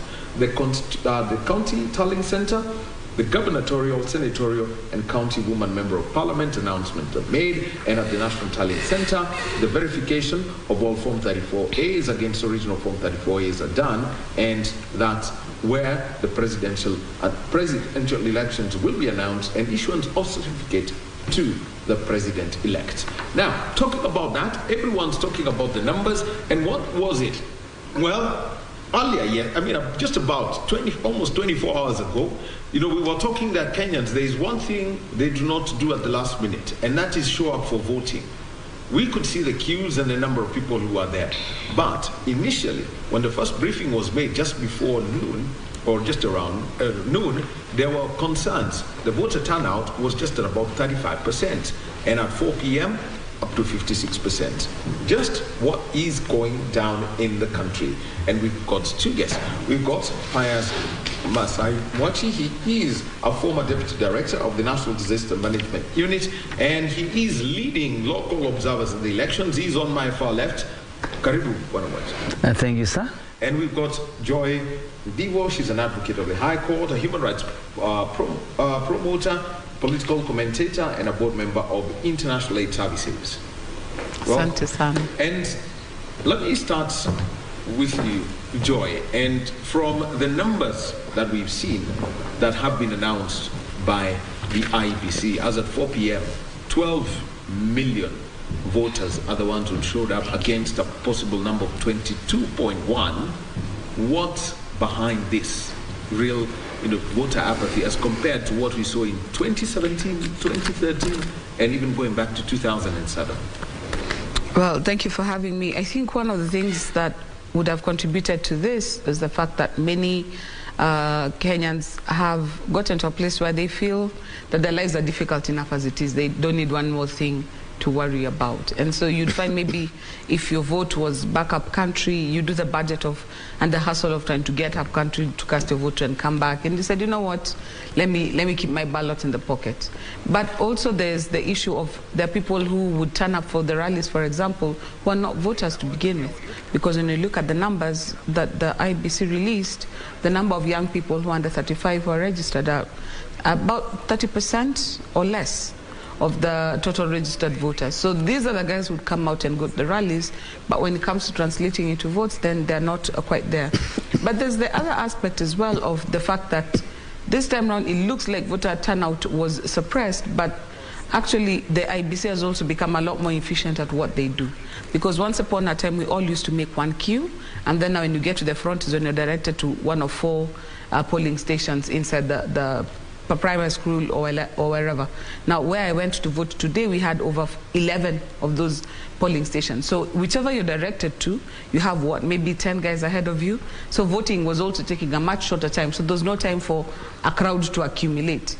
So there are places where the turnout was pretty high, but you cannot tell because people were coming and going. So it's been a cocktail and a combination of factors, in my opinion. But then also we cannot discount the fact that many of the people right now would have been in places where they are considered hotspots.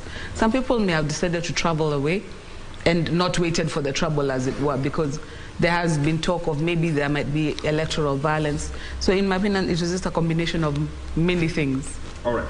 And Masai, let me come to you now. As an election observer, working with the local ones, what did you notice was different at the polling stations as compared to 2013 and 2017, because those are the 2 previous general elections that we've held under the current constitutional dispensation? Actually, in addition to what you said and my colleagues have said, my observation is that surely we've deployed Kenyan-led election observer mission long-term, regionally, county, down to the communities, and also working with other organizations in observation. And actually yesterday morning, I traveled from Nairobi to Nyeri, where I voted the Ganjo primary, Ganjo Nasar. And also I observed the same there, and I went to observe also Ganjo primary, and I moved along coming towards Park Nairobi, Kirinyaka, Kiambu, Murang'a, Kiambu, and then Nairobi. I realized that the voter turnout was not normal as before. The queues were quite low. When I asked, I was told that people had voted so early because I arrived there around 8 a.m. and that was still early. And that was Kiganjo? Kiganjo. But I remember it's not what I used to see because I worked in Kiganjo over 13 years and we used to have many queues and long queues and taking longer to vote. But what I saw, the queues were not too long and not what I used to see many years back. And basically, where I went through, even in Nairobi and then other places, I realized the queues were shorter, not as before. And as my colleague has mentioned here, I realized that Kenyans have many challenges. There are many factors that may contribute to the low turnout of voters. Some voters may lack interest. Some voters may lack even transport. You realize that voters travel long distances. Like today, voters, many voters have traveled away from the city to where they wanted to vote from. But you realize that also, according to the challenges that are facing in life, may also contribute to that. And also, some may not have a clear interest because they say that whoever wins will be our president, whoever wins will be our governor, will be our leader. They are moving away from saying that let us go and vote so that we elect so and so.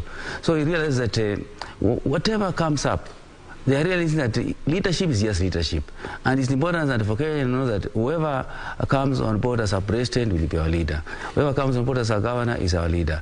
And shifting away from saying that let us go in large numbers to vote so and so in. That's what the shift is coming from.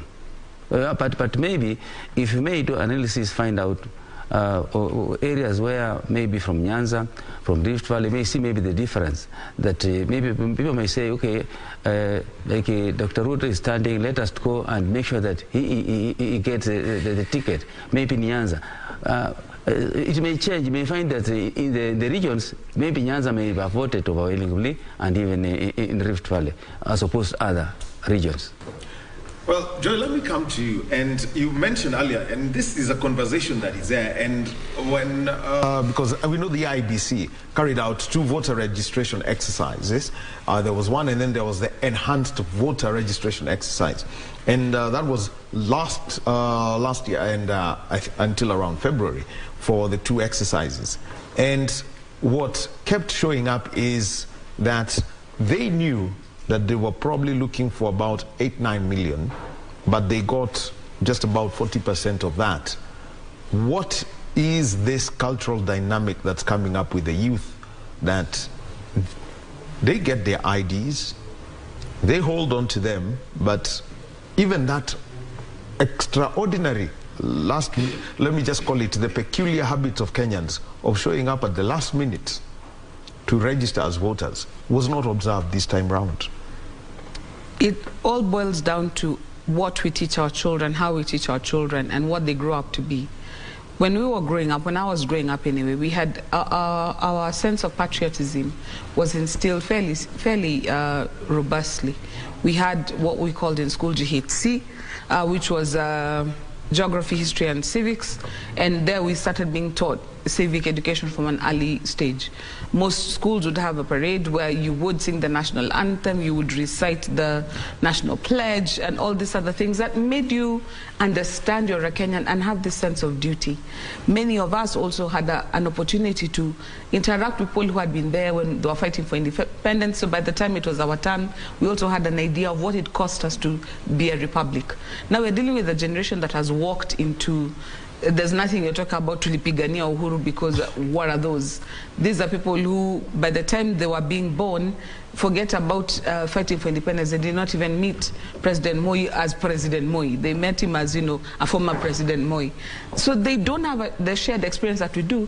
And our generation has done a poor job of passing this along to this now current generation. So you find you have got a generation that have come up whose sense of patriotism and civic duty is not as defined or as sharp as it ought to be.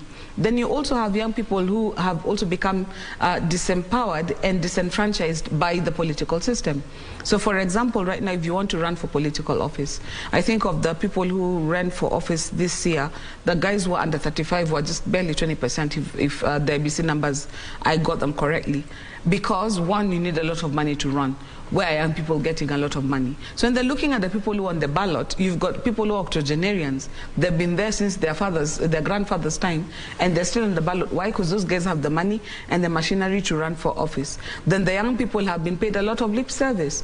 You want them to turn up for rallies, you want them to do whatnot, you use them to organize and mobilize, but when the rubber meets the road, what do they get out of it? So you find we have got young people who have interacted with politics at a level where they don't feel it benefits them or it means as much to them. So you'll talk to some of these youngsters, and what you'll get from them is they'll choose whoever they'll choose anyway, and whoever they choose is fine.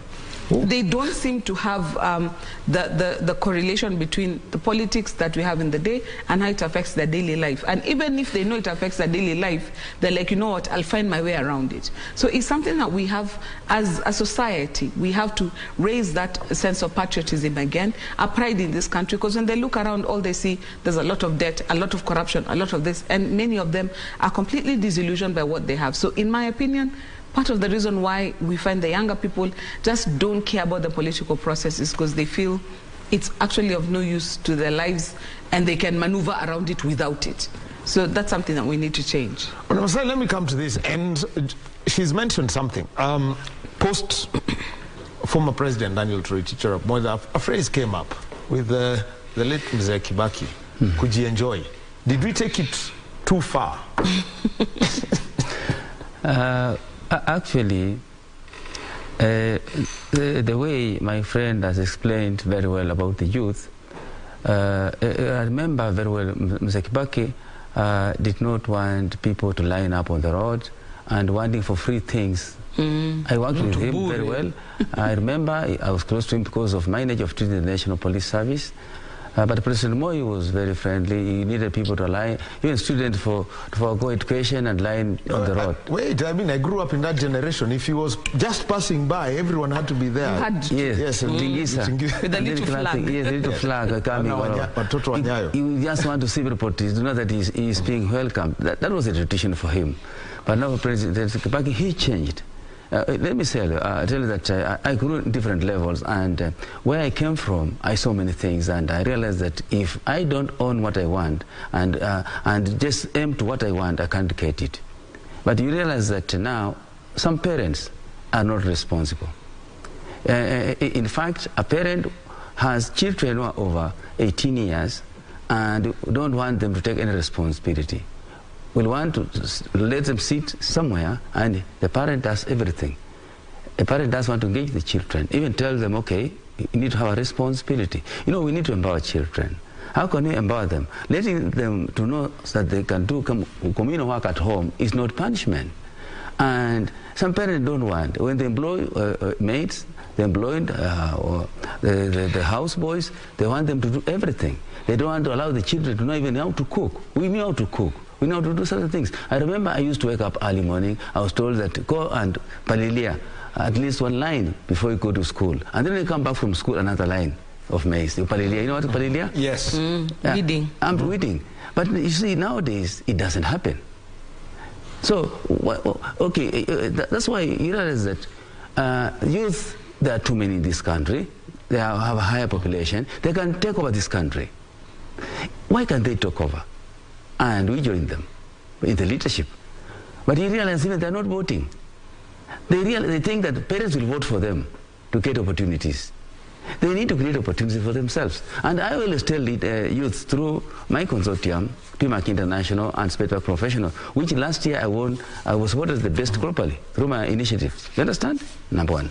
I tell them that let us tell the employers as youth, employ youth without asking for experience. And then we professionals will mentor the youth. Because I work in the United Nations without experience. I was mentored. I was employed in the public service, and then I was mentored. Because, you know, you want to know how much am I going to get. If you want to get employment, don't ask for how much. Ask for the job. Even if it's for free, you get experience, and then money will come. But most youths will want money, will want just to sit and be given the jobs, and some parents all contribute to that. So what's important is to tell the youth, let them be responsible. If they are responsible, they lead this country, they get opportunities.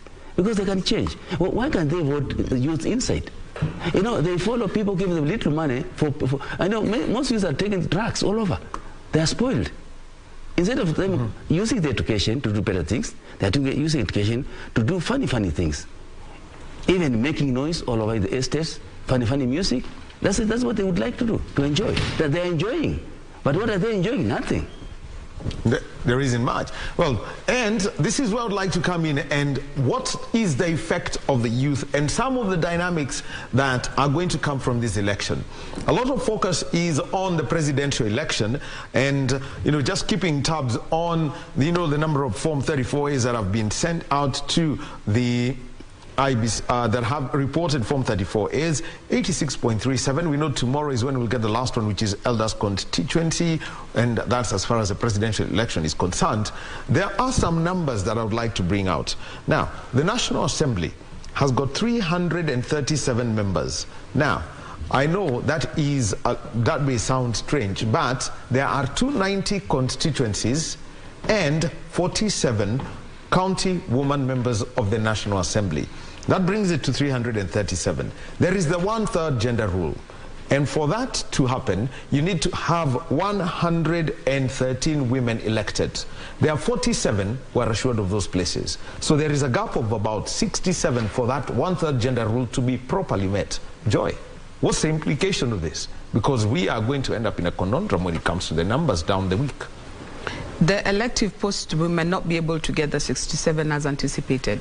There are more women who ran for women reps than ran for single-member constituencies. So it's possible that we may not be able to get that number.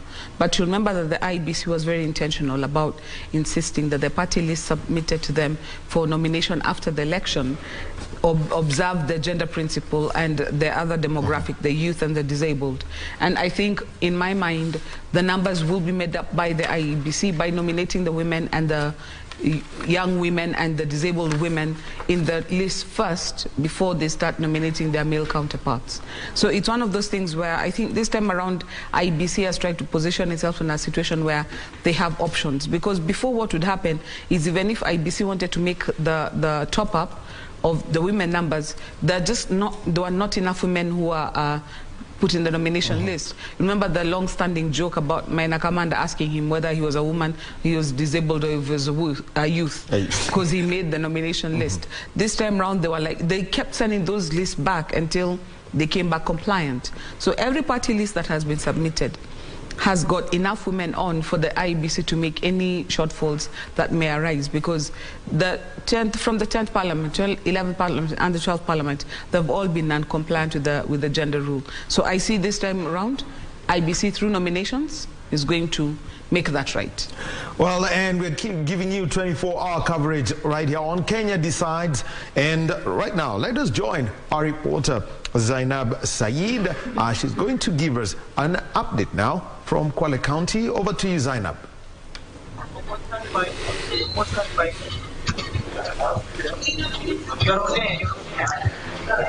Yes, Daniel Wahome, ni kweli ulivyosema, tuko katika kituo cha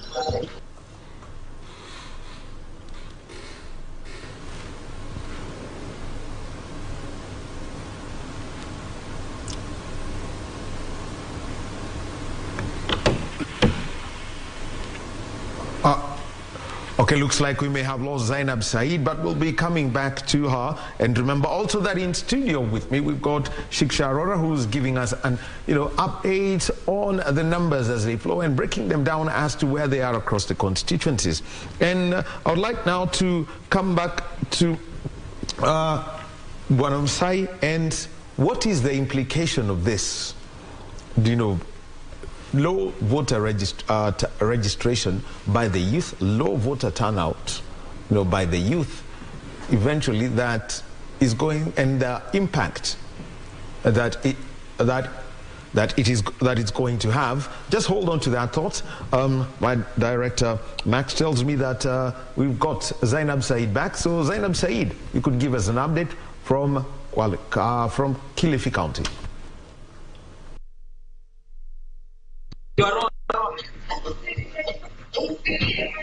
Yes, Daniel Wahome, kama ulivyosema, tuko katika eneo bunge la Lungalunga katika kaunti ya Kwale, ili ambalo ni eneo ambalo tunasubiri matokeo kutoka vituo vya kupigia kura 140.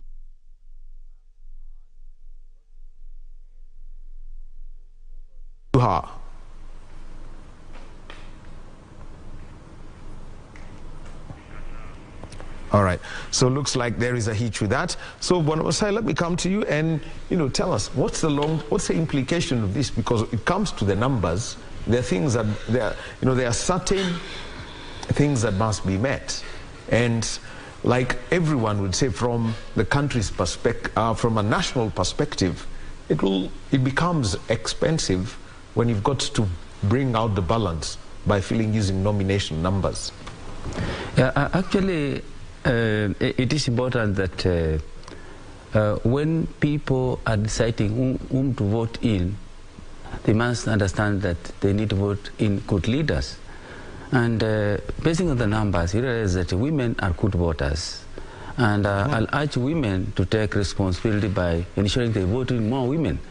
There's no need for us saying that let us empower women while you don't want to vote them in. Because if women want to vote you out, they'll vote you out. And the best voters are women, and they're good leaders.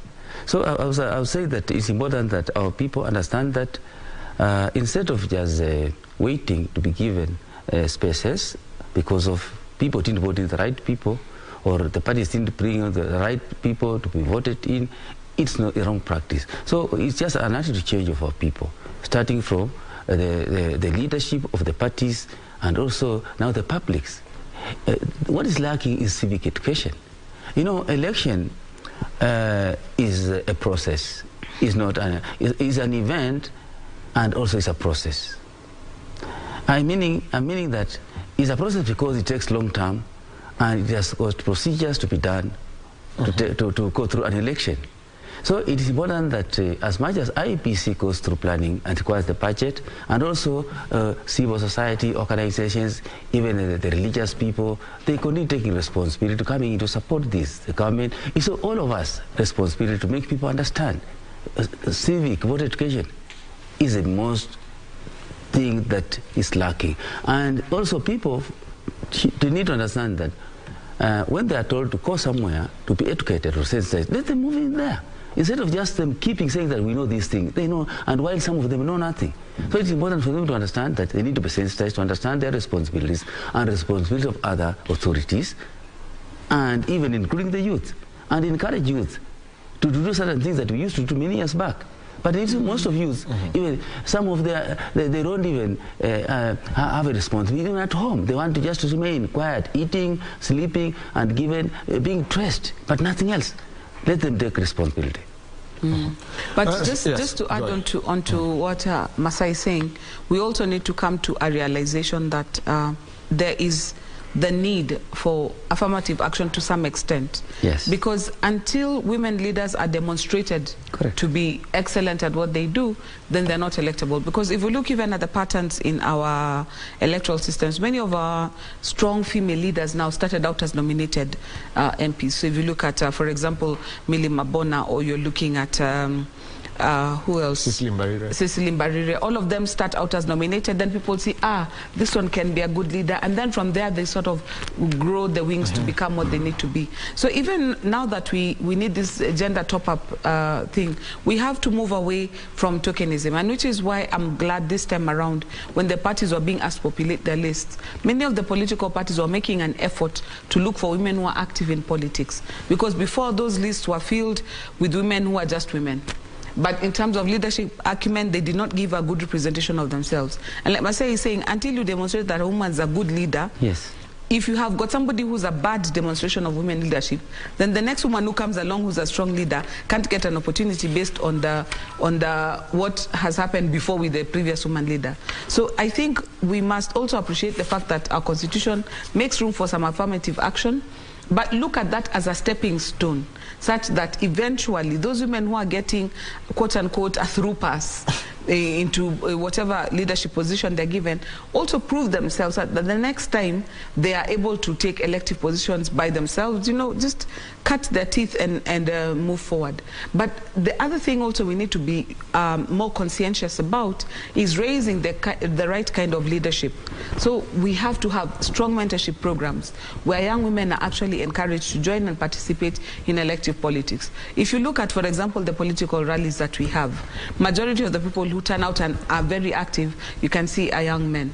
There's incidences of a lot of violence, pushing and shoving. It's very rough. You find sometimes there's gender violence. Even when you look at the politicians, the trip that we've been having recently of climbing on top of cars, things that do not lend themselves to, it's easy for women to do. So we need to find a way of also helping young women to take an interest and to participate, such that when it's their turn, they already have some experience, because most of their male counterparts start from school, they start from university.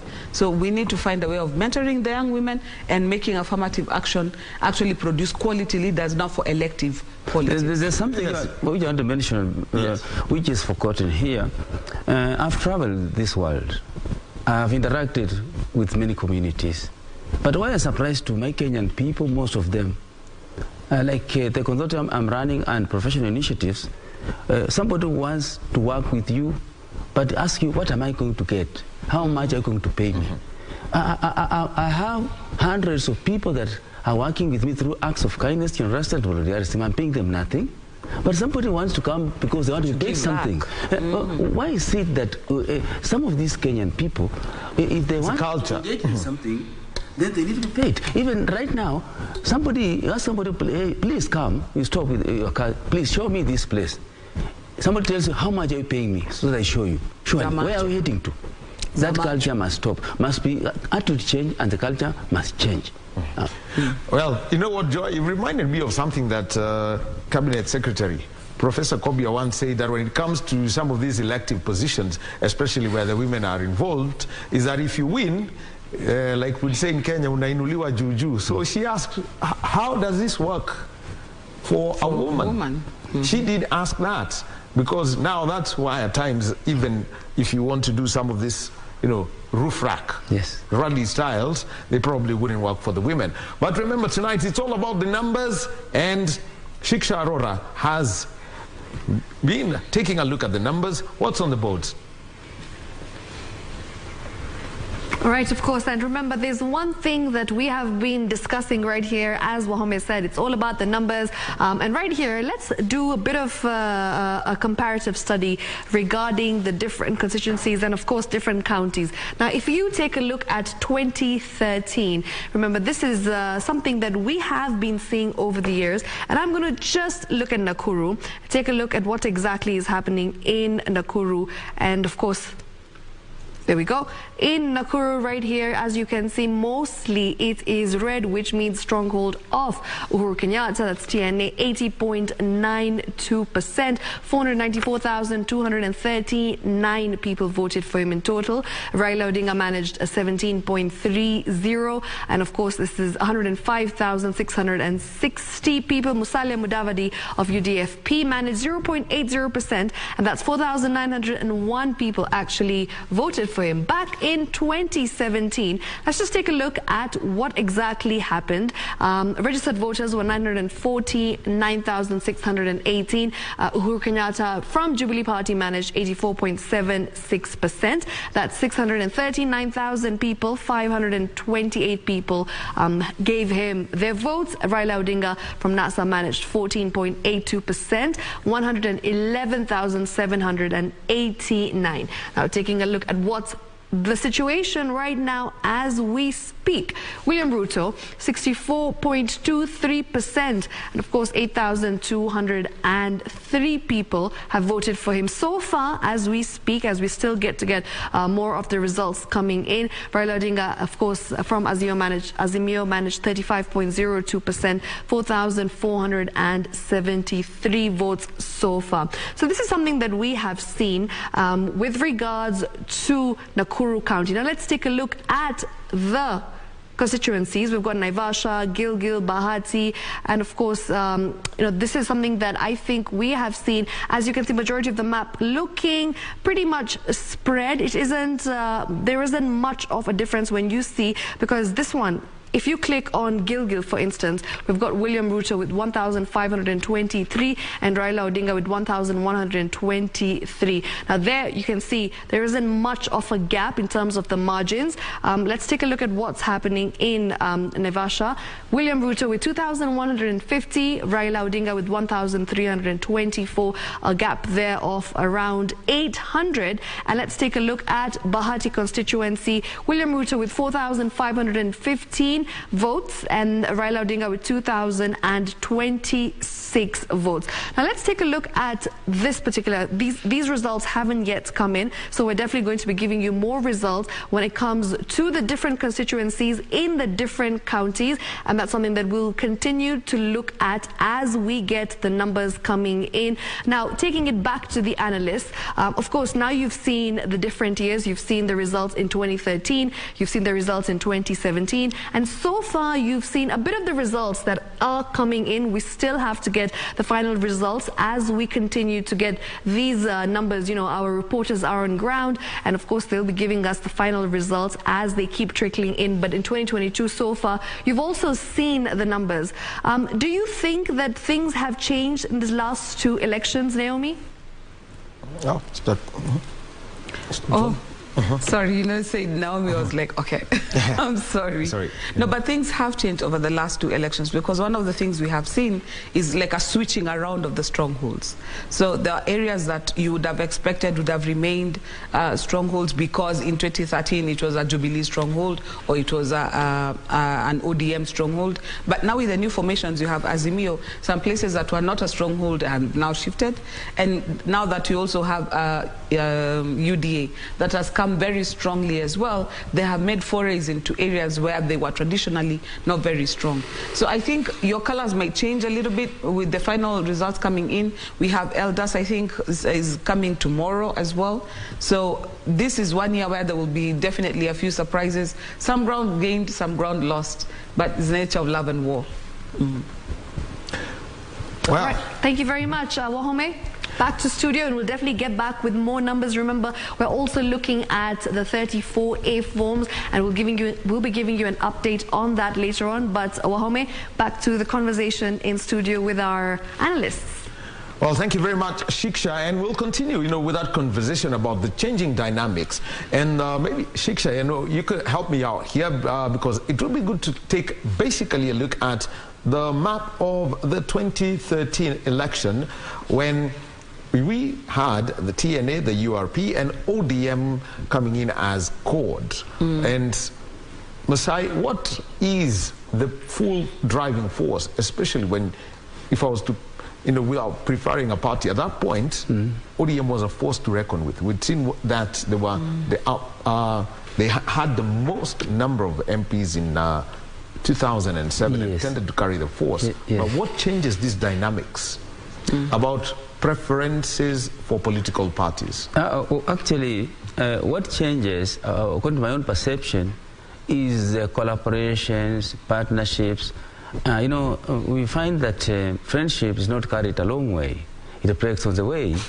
And also people looking for new partnerships with interest. Some people coming in with some other issues that which other people see see that there are good inputs within the arrangements, and then we'll bring packages, we'll bring changes.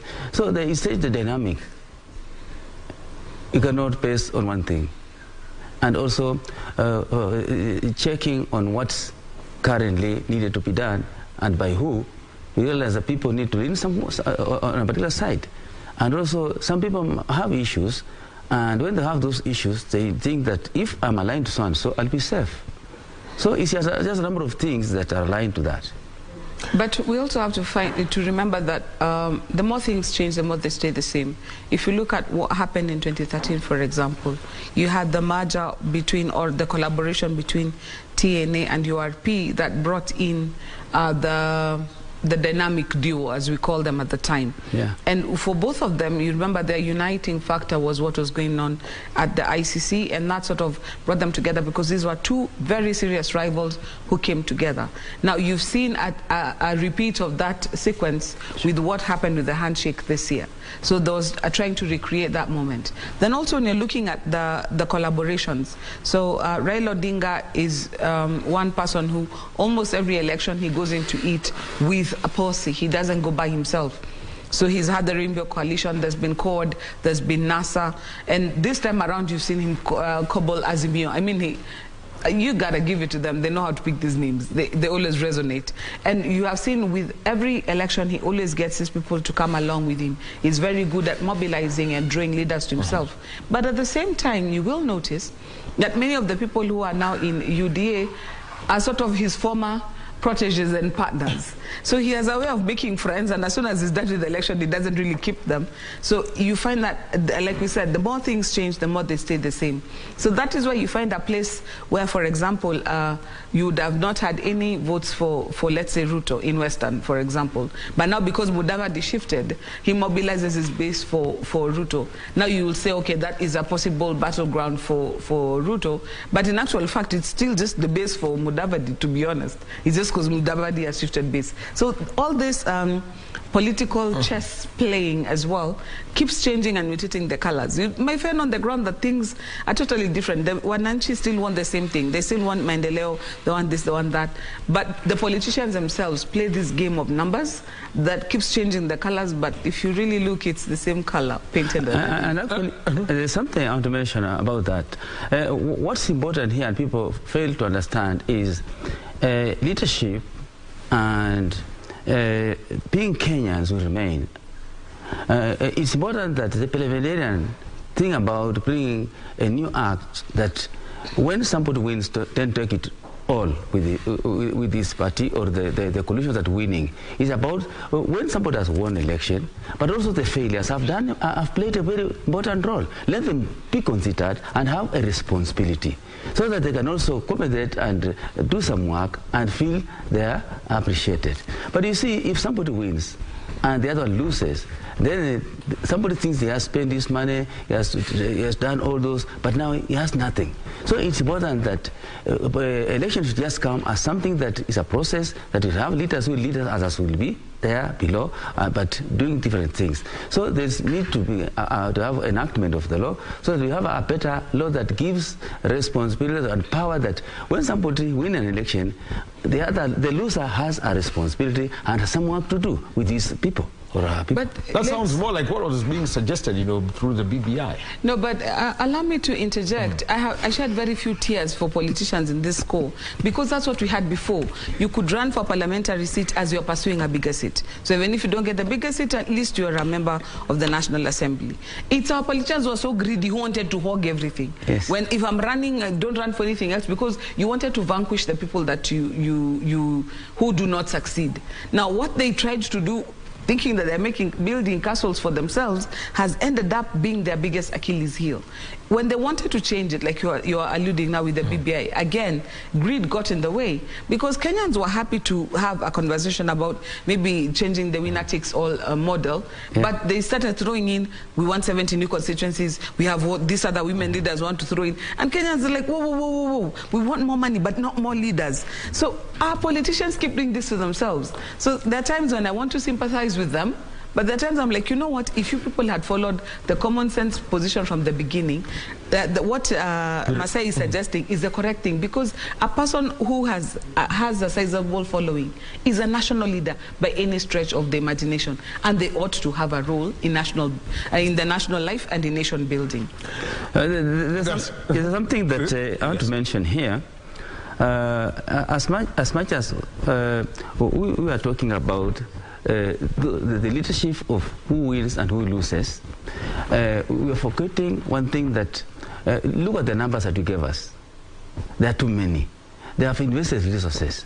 This is what we call political disaster. Where are they going? Who is addressing that? Some of them will become thieves.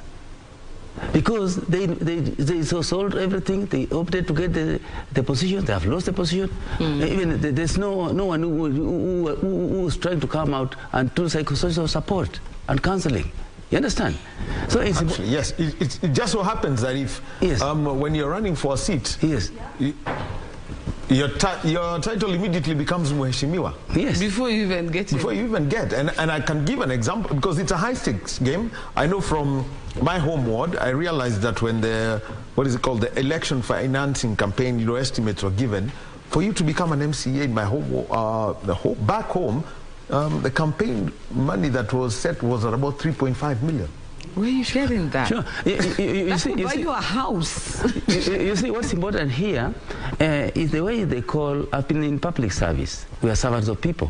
Why can't the Waheshimiwa be servants of the people? Because they want to be called Waheshimiwa. No. That should stop. Because Waheshimiwa is elected by me, he is my servant. But it's opposite way that when Mheshimiwa is elected, he becomes authoritative, he owns everything, he cannot even find the Mheshimiwa then because he has been elected. But when he wants to be elected, he will come down talking to you. But now once the Mheshimiwas are elected, you will never see them around you. No, you know what we do as Kenyans, even that calling people Waheshimiwa.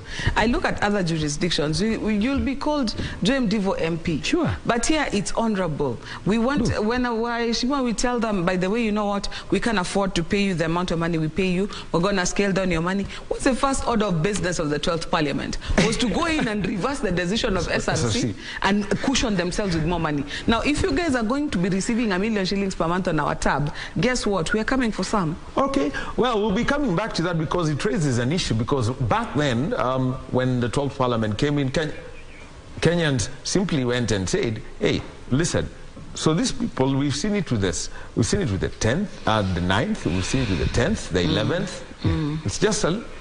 It's just went wild. About how they act up there, could it be another reason as to why there is voter apathy? Because they're saying, si walifunzwa na wengine.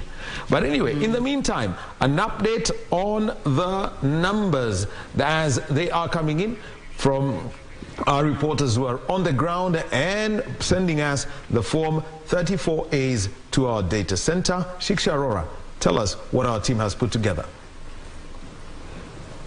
Right, thank you very much for that, Wahome. Now, as you can see, things are changing slowly but surely because we are verifying the results that come in. We've got reporters on ground who are making sure that they are verifying all the figures that you see right here. As I said, surely they will be here, so make sure that you keep tabs on what exactly is happening. So as you can see, we've got 22,102,532 registered voters. Of course, this year's election, we have seen a very low turnout of voters so far. William Ruto at 53.33%, and that's 118,099 votes. Raila Odinga at 46.01%, 101,875.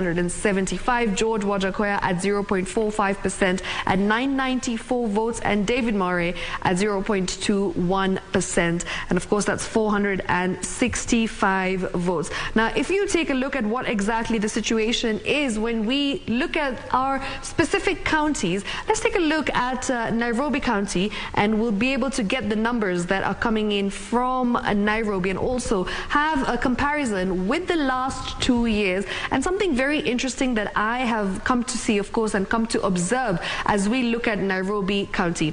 Now, taking a look at Embakasi East, I'll be going to the numbers. That is Raila Odinga at 10,163 votes in Embakasi, William Ruto with 4,786 votes, George Wajakoya with 74, and David Murray with 34 votes. And of course, taking a look at what exactly the situation is in Mathare County, we've got William Ruto at 850, Raila Odinga with 518, and George Wajakoya with 5, David Murray with 4. Of course, taking a look at what exactly is happening in the different counties, we've got Embakasi North. Let's just peep and see the numbers there. Raila Odinga with 227, William Ruto with 149. So far we've got George Wajackoya with 2 and David More with 1 as well. Now, I would like to throw this back to our analysts. Of course, I'll also be able to look at what's happening in 2017 and how things panned out back then. Raila Odinga with 51%, 834,032. Uhuru Kenyatta with 48.49%, 793,065 votes obtained. That was back in 2017, a total of 2,250,833 people who had registered back in 2013. Looking at the registered voters, were at 1,309,820. Raila Odinga at 49.42%, 691,156. Uhuru Kenyatta at 47.16%, 659,490. So as we look at the trends, of course, and things shifting this year, the past 2 elections, as you can see, Raila Odinga was pretty much leading, and of course Nairobi being his stronghold the last 2 years. This year things are looking a little different. We're not sure exactly what things will look like tomorrow morning, but I'd like to throw it back to analysts and ask them what they feel. Do they think this year we're going to have any surprises in Nairobi County, or do you think that, you know, things will continue to stay the same, keeping in mind that Nairobi County has a larger percent of the youth? What do you think? Well, in my opinion, Nairobi is one of those counties that's always battleground, because the city is full of, it's a cosmopolitan space, it's full of different tribes, so there's no one mainstay that you can say because there is the bulk of this particular community, then this is a particular stronghold. That cosmopolitan nature therefore lends its fluidity. In this particular race, you'll have to remember that there was one little curveball that was thrown at the end, and that's the Sonko factor. So you had a race where Sakaja was in the lead by a nose, and Igathe had come in and had put up a fairly good fight, and Sonko came and endorsed Igathe, and Igathe started gaining some momentum. But because of the fallout with Sonko and Wiper in Mombasa, he came back and he flipped the switch. And I think right now, by all indications, Sakaja seems to be in the lead. So Nairobi is one of those places where all it takes is one little incident and everything is just scattered. So it's one of those places where predicting how Nairobi will go is very difficult. A good indicator for Nairobi usually is how many seats you've been able to get. So out of the constituencies, how many constituencies have you been able to secure? What does the membership of the county assembly look like? Because it's one of the larger county assemblies. Nairobi also controls a large percentage of the revenue that is collected by the national government. So the national government has a direct interest in who becomes governor, who are the people who are going to sit in City Hall. So you find that the Nairobi politics is not just played at a local level like other counties. National government has an active hand in it, and you saw this with Azimio picking Igathe. It was almost a selection. It was not a nomination or anything. So Nairobi, very cosmopolitan, very fluid, always battleground, and because it's vote rich as well, always very hard fought, because it's like the jewel in the crown. You don't want to be president, or you don't want to be in State House and not have your man sitting in City Hall as well. What am I saying? Just in addition to what my colleague has said, is that he realized that Nairobi is cosmopolitan, dynamic, issues are not similar to other regions, and he realized that now the leaders who are holding the big states would want to work with certain people, and now they'll suggest that those people become elective. So it's important that they also learn that let them allow people to choose democracy. If they're leaders, let them hold their seats, but allow now the public to decide for themselves. That's the best practice.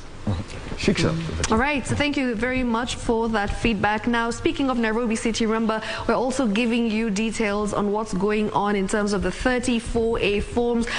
So far, we've got 40,283 of the expected 46,229 forms that have been submitted, and that makes it a percentage of 87.14%. Since we were speaking of Nairobi, taking a look at what exactly the situation is with 34A forms in Nairobi, 3,000 1,445 of 3,649. That means 94.41% of 34A forms have already been submitted, and that's in Nairobi City. Also taking a look at other counties. For instance, we've got Machakos, where 94.17% have already been submitted to the portal. That's 1,389 of the expected 1,475. Another county where it seems that, you know, for example, Elgeyo Marakwet, where 521 of 555 34A forms have been submitted to the portal. That's 93.87%.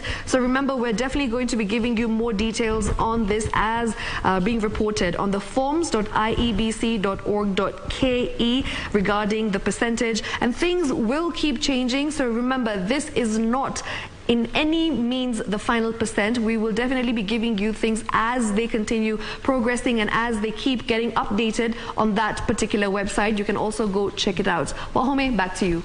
Well, thank you very much, Shiksha. And remember, the numbers is what really counts, and we shall be keeping you informed on all the numbers as they come in. The presidential election, the IBC has made a deliberate decision that the Form 34A is taken care of first, and before they move on to the National Assembly, the County Assembly, the woman county member of the National Assembly, the senator, and the gubernatorial seats. So there's going to be a different approach to this, unlike in the past where everything would be aggregated at a polling station. They would work, count the blue, the yellow, the pink, the green, and then take them over to the constituency tallying center. And Bonamasa, you've done this election observation work, and what kind of shift has it brought to the way we are viewing, the way the elections are coming through? Because at times, it will take 2 or 3 days before a constituency announces anything, but they announce the governor, MCA, the member of the woman member of the county assembly, you'd say the president, everyone whose name was on a ballot. The important thing, I've been involved in meetings with IEPC, we observers, and IEPC has been open to us, telling us that down there, results are announced, opened, counted, and even media, observers, and party agents are allowed to take photos of images from 34A, and once results are counted down there, what comes up comes from down. So if something will get spoiled from down there. So you realize that results will come out quickly because they are not boxes, or the ballot boxes are not moved anywhere to be counted, but they are counted within the polling station. So it's important that the IPC are streamlining those issues, and also they are allowed to work with media. Even the Bombers of Kenya, they have opened media center and a call center. So there will be this time there will be no correction of information. You realize that whatever IPC is announcing, the media already have the information. So one can always look and then decide by even not being announced. I remember some time back when I was doing disaster management, I engaged media. When they come where I was working, I gave them a space. And surely they helped me very well. Now media are helping Chebukati, the chairman, to manage elections because there's no anxiety. They have all information. Even if you go to Pomas right now, media center, media houses are very busy. They have already the information. What they are doing is just interviewing people, but they already have what they needed to hear from the IPC. And there are people down there communicating the same. All right. And Joy, let me just come to this. And from what you have done, trying to get through this governance aspect of it, what's the huge difference in the way that the numbers will be looked at when you compare 2017 and 2022? And this is just the start, the presidential election. The moment if it's the IBC makes the call before all the others, they'll just get lost in the noise. How different is it? I think the level of interest that you have in the presidential vote means even if people celebrate the quote-unquote smaller wins, the eye is still on the prize, because that is like the ultimate.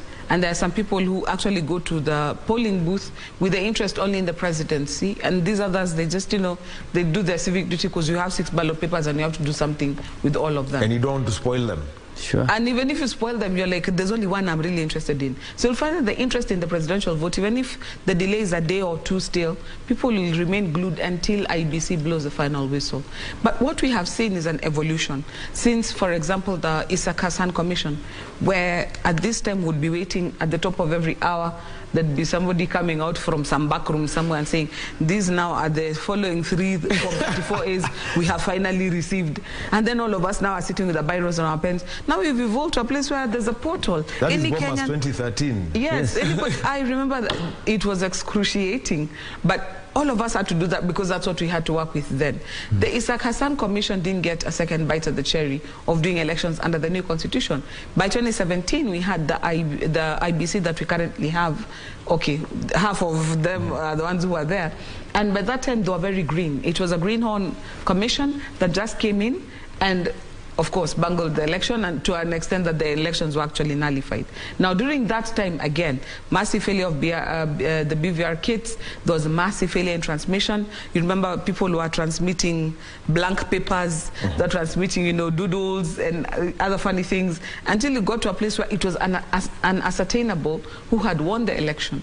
Now, what we're seeing in 2022 is an IBC that is coming of age. It's not yet come of age, but it's coming of age. So, for example, we've got 46,222 polling stations, and they tell you that of those, 200 BVR kits are the ones that failed, KIMS kits are the ones that failed. To me, that's a pretty good, that's a very good showing. It shows that we have come from a place where voter identification used to be cumbersome. You have to strike out in the paper, the reconciliation alone.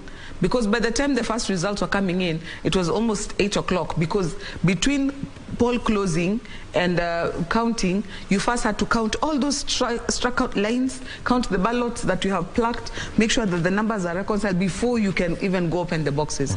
That's been cut because KIMS gives you in real time how many people were here. You can check your ballot papers. You can start going to counting almost immediately.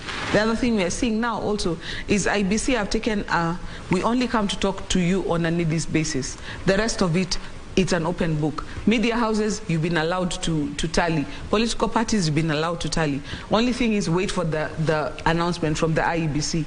What that has done, it has also taken out the guesswork and the tension that used to be there. Because the tension used to be in terms of people don't know what is going on. But right now, you can go to any media house and they've got something to say about it. So if we look at how the evolution has happened since 2013 to 2017, to what we have now, we are actually getting better at this. And my anticipation is that by the time we get into 2027, most of the kinks that we are seeing in the system will have been ironed out. Like we were having a discussion before we came on air about how we should get to a place where our ID cards are filled in with a chip where we don't need to register as voters. All you need to do is turn up with your ID card, have it checked like your ATM card or it's a legitimate one, and you just go ahead and vote because it is adult suffrage after all, isn't it? So anybody who's 18 should be able to vote. Well, Mr. Masai, I'll be coming to you because I wanted to weigh in on that, and from your experiences observing the elections, and from something that you may have picked, and I will refer to it as voter behavior, no matter the number of times it's been announced. Could this also be affecting the numbers? But before that, let's move out to Kajiado West, and we've got Topi Liambila, who is going to give us a report from the activities on the electoral process in Kajiado.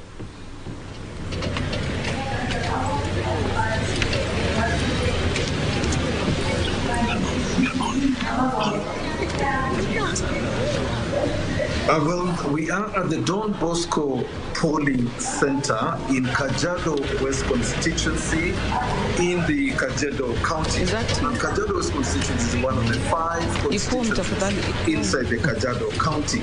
And Kajiado West constituency has got a total registered voters of 75,170.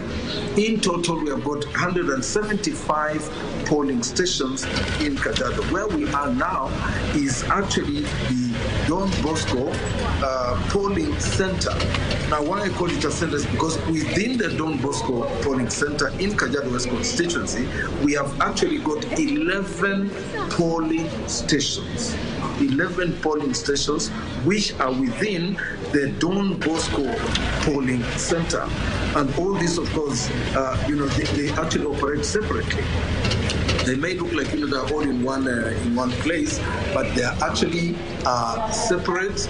And you can, when you come into the center, then you find that they are separate, and people queue separately.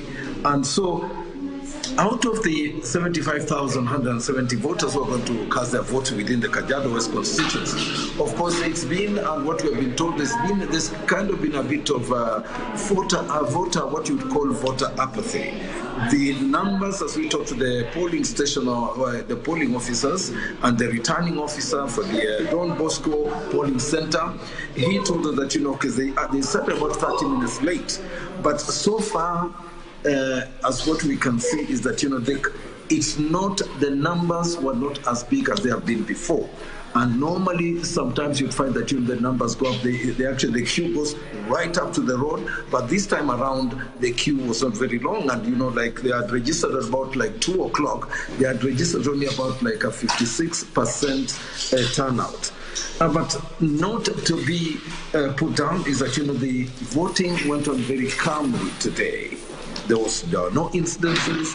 Everything went on fine. The keys worked. There was only a little problem here and there of some of the voters who could not get their fingerprints, because maybe especially what the polling officer was telling us that some of these guys who work, say, maybe the construction industry, may have filed their fingerprints. So that's why then it brings a problem when you get to the KIMS machine, which is very sensitive as well.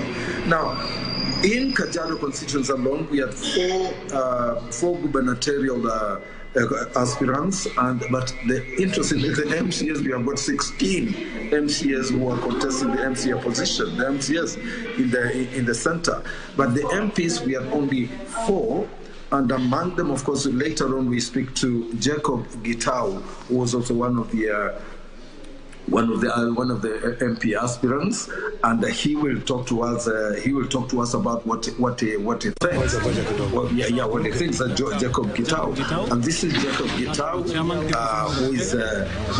who was one of the MP aspirants. Now, so overall, things were very calm on the Kajiado West constituency here at the Don Bosco polling center, which was hosting actually 11 individual polling stations, and which is very interesting because when you saw those pictures in the queue, those were going to actually the different polling stations, but they'll come together, and right behind where we are having the polling stations, we have got the tallying center where all these 175 polling stations will bring their numbers for tallying, and that will be for the MPs and the MP aspirants, and also for the MCS. Whereas those of the women rep, senators, and gubernatorial contestants will be sent to the Central Tallying Center in Kajiado County. Now, we had the pleasure, of course, of speaking to the aspirant Jacob Gitau, and also we ran into the governor aspirant, Mr. Moses Sakuda. Moses Sakuda is also a veteran player in Kajiado politics, and he was on hand, of course, to speak to us and tell us about how it's going. Right now, otherwise, all in all, so we're waiting, and the numbers are still coming in. Now we have the tallying center. They are finished about for the MCAs, the MPs, and the presidential aspirants. That one was sent straight. It goes straight to the Bomas of Kenya. So looks like we're going to have a very long night. And because as it is now, the tallying center, they are actually showing, doing the tally. They're still tallying, in the background. They're also tallying, the tallying of all those, the ballots that were actually brought in. So because we are actually standing right now, standing within the one of the polling station, the polling station 1. So that's what we have for us, and later on, of course, we shall speak to you and That is Topi Liambila, who is reporting for us from Kajiado West, and he has been giving us the latest details of the electoral process in that constituency. And remember that we've got reporters in all the 290 geographic constituencies in the Republic of Kenya, and they will be giving us the reports on a day-by-day basis of the activities that are going on there. And those reports, you can get them right here on Kenya Decides. We were having this conversation about, the processes around, not just around the elections, but things that happened before and things that have come up. And Peter Musai is an election observer. He's leading a consortium of Kenyan observers, and whatever they do is not just around, the election day when suddenly you see their accreditations and you see that cars have got stickers on their doors, but there is a process to it. The Independent Electoral and Boundaries Commission kept making calls, and this was to members of the public to verify their details in terms of registration, your ID number or passport number, depending on the document that you use to register. That is one of them. The other was about the constituency you're registered in. Basically, let me just simply summarize it. The geographical details about where you registered as a voter. Say, for example, if you're in the Nairobi CBD, did you register as a voter at the Moi Avenue Primary School? And from then on, you can confirm in which station you're to go to. What did you observe today from some of the people, because we've seen reports of some people saying, sikuwa naona jina langu, I couldn't see my name, but if we go back 3 months in time, did they follow this procedure? Actually, I want to thank those Kenyans who took or had an opportunity to go and do verification to be sure of where they cast their votes. And we realized that most people did not even show up. And it's important that when information is given about voter verification, they need to take up responsibility and proceed to IBC offices and verify. I did the same. And what I realized, like mine, I was to be transferred from somewhere to somewhere. It didn't take place, but I just understood because somebody failed somewhere, but I did not fail to vote. Because I knew I'm a registered voter. That's why I drove today to from Nairobi to Nyeri to go and vote. So it's important that people know that they need to use leaders. And voter behavior will determine a lot in terms of the way that the voting pattern reduce or increase. But it's important for us to highlight that voters, they decide who is our leader. So let them desist from failing to adhere with the given guidelines so that they be aware of what they need to do at the right time and then issue of time. What I saw, like some challenges when you're doing observation, some voters like working in the quarry, doing building construction, they could not identify their biometrics. Only that if they only a possible way of identification was now through identity. So, but some also who claim to be missing, there may be some failures on some part of the IPC, certain people who never did their work. But also, it's important that when information is given, they go out and identify themselves. Actually, let me ask, because you mentioned to that, and you'd understand this very well. The primary form of identification that is used by the IEBC is your fingerprints. Yes. But we also know through some of the other documents that we have in this country, the retina, the eye, that right at the back of the eye, is unique to everyone as their fingerprints are, is that also a possibility? It is okay. You know, one thing what's important is what has been agreed upon as per the law. You know, the legal framework gives the guideline. The law is here, will give you that everything is by the law. You cannot do anything that is not within the law. So it means it need to be included, it should be guided by the law. And it will be, as we say that they can define a person, it's important it can be used. And Joy, let me come to this because he's mentioned it and it's something that I wanted to bring out, is how do you take care of, you know, changing dynamics? I'll simply put this. If you travel abroad, people may not know, but when you get to that immigration desk at the airport, when they tell you Angalia Hapa, they're not looking for... They're not taking your picture, your best angle. Yes, they're not looking for your best angle. They're actually confirming your biometric. Sure. That is true. It is true. So how then would we incorporate this?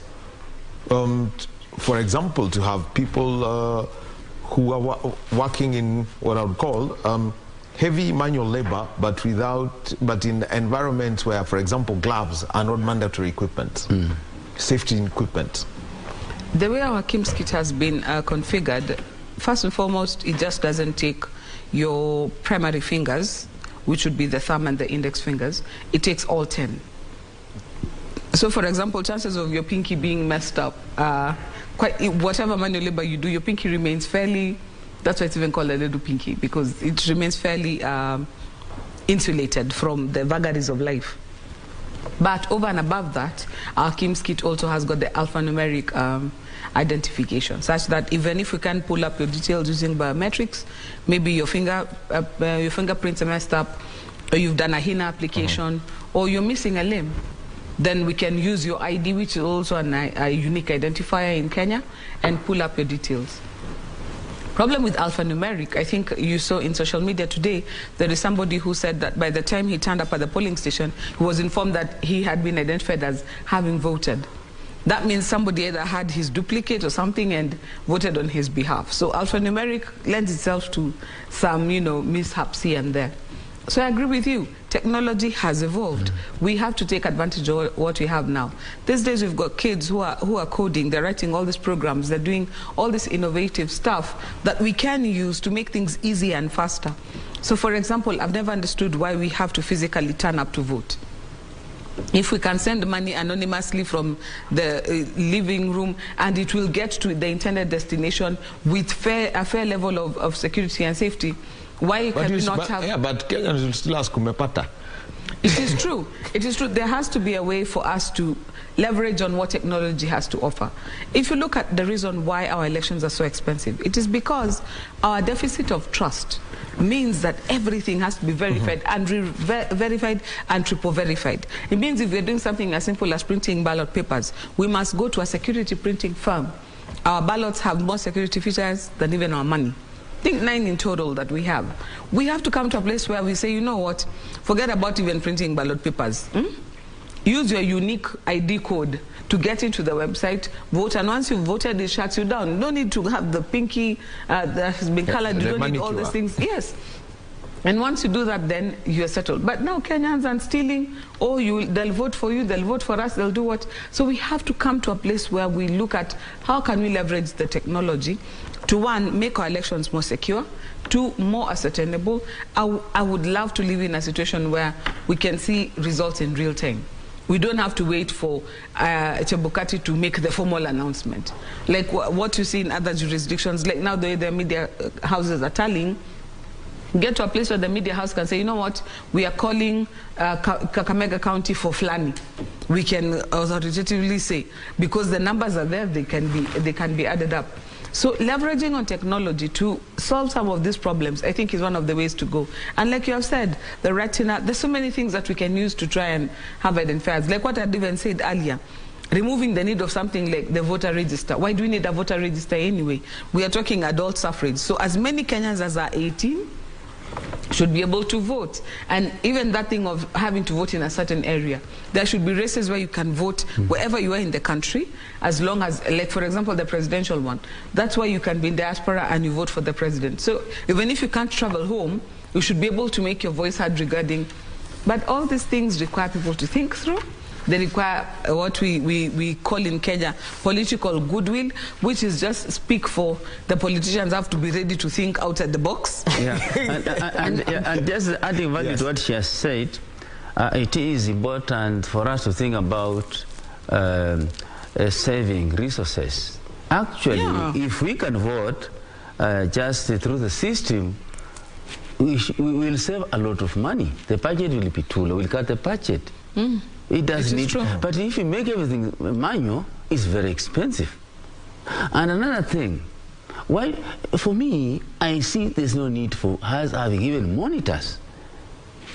Monitors are there because there's no trust. We need to have only observer. You know, observer is just you watch, you open your eyes, ears, see what's happening. We are observing for everybody. But you know, when you say I'm monitoring, you're monitoring for a particular party, particular person, you know, you can even create problem because you give information which is not correct. You say that inside here, party A is being done like this, and then people outside will start a conflict. So Kenyans need to adapt the observation, and that's why we, PMAC International Organization, we have deployed all Kenyans to observe election. Well, we'll be coming to that because there's one thing that Kenyans hate: public scrutiny. And I observed that today as I was voting. We demanded, but we don't like it. You demanded for it, and I could see, I mean, the scrutiny that people had to go through before they voted if their biometrics were not available. But right now, let's move on to the numbers. Shiksha Arora.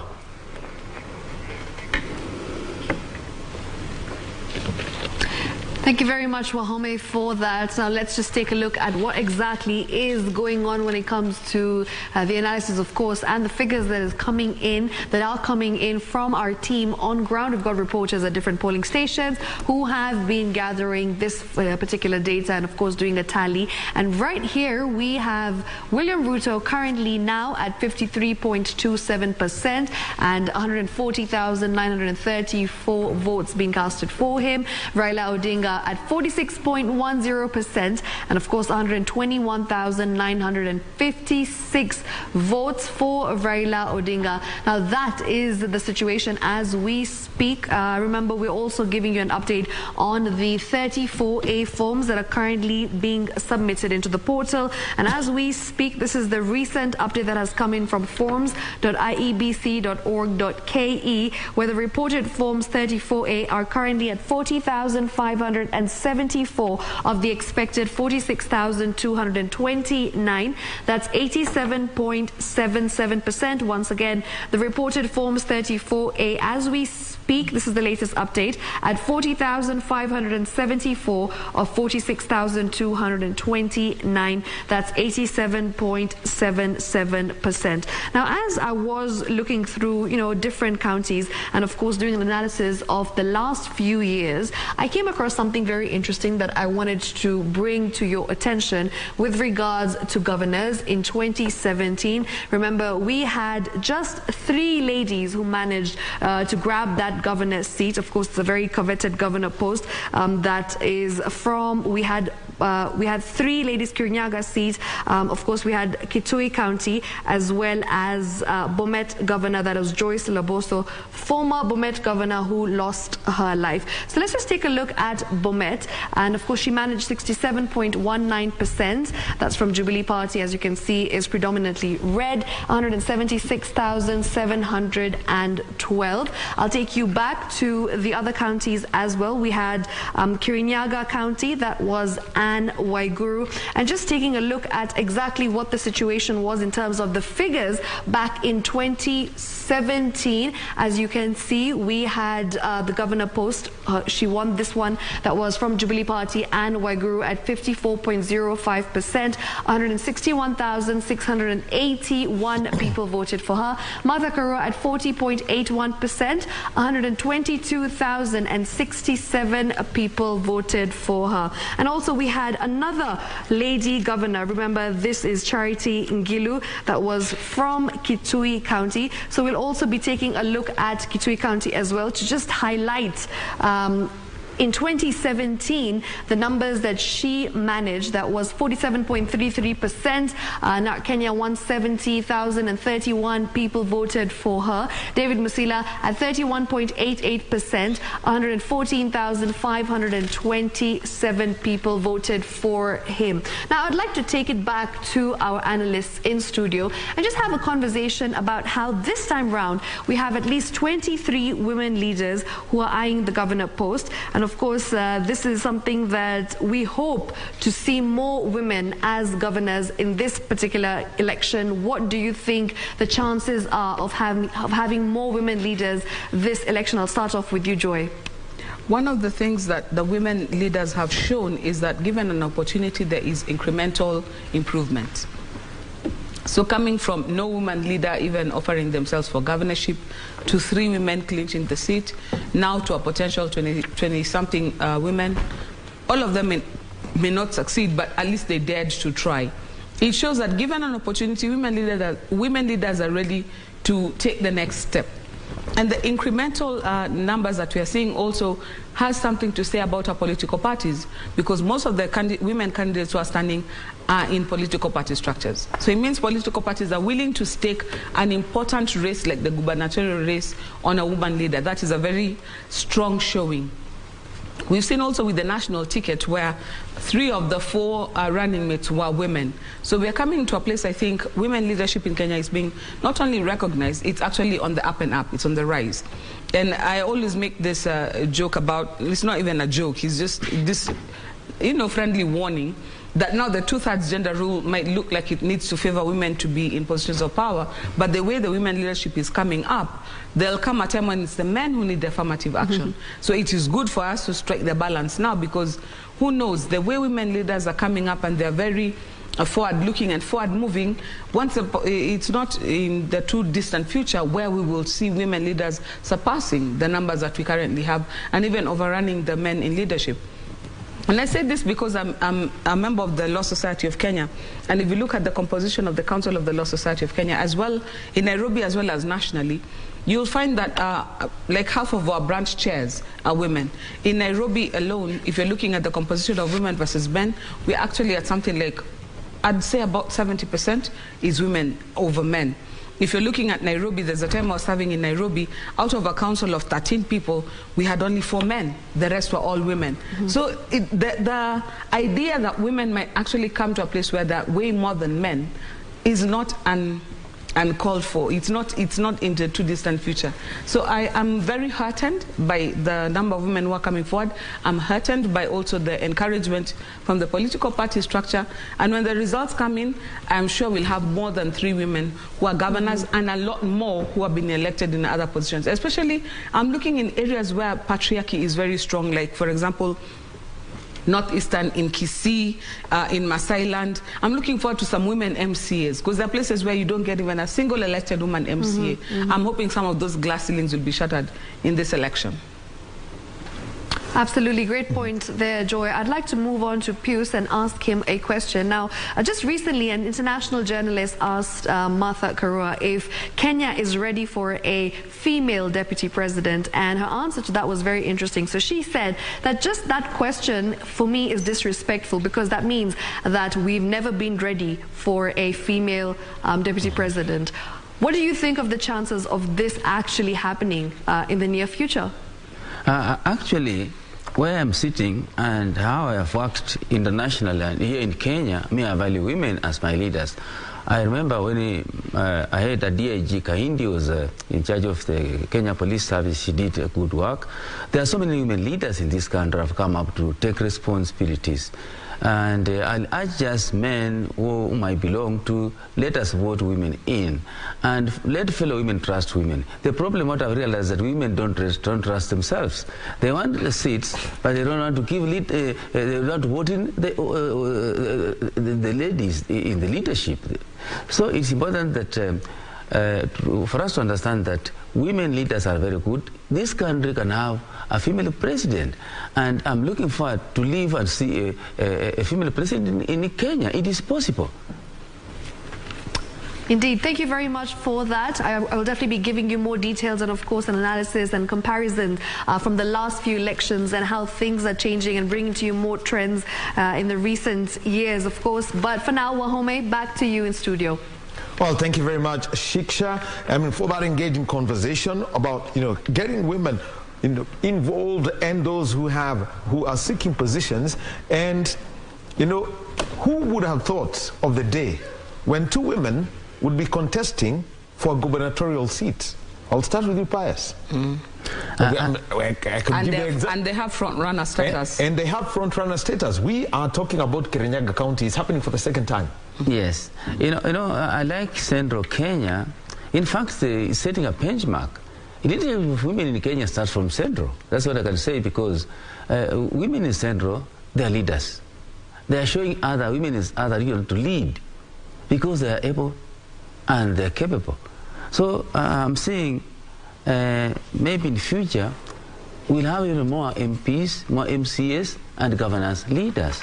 What is there? Let us look into the leadership. Women are leaders. Let us vote them in. And also let them accept that they are leaders. They are not lower responsibility. They are missing nothing. They have all what it takes to be leader. And they work alongside men. So what is important is for them being voted in by their own. Who fails women? Leadership is women.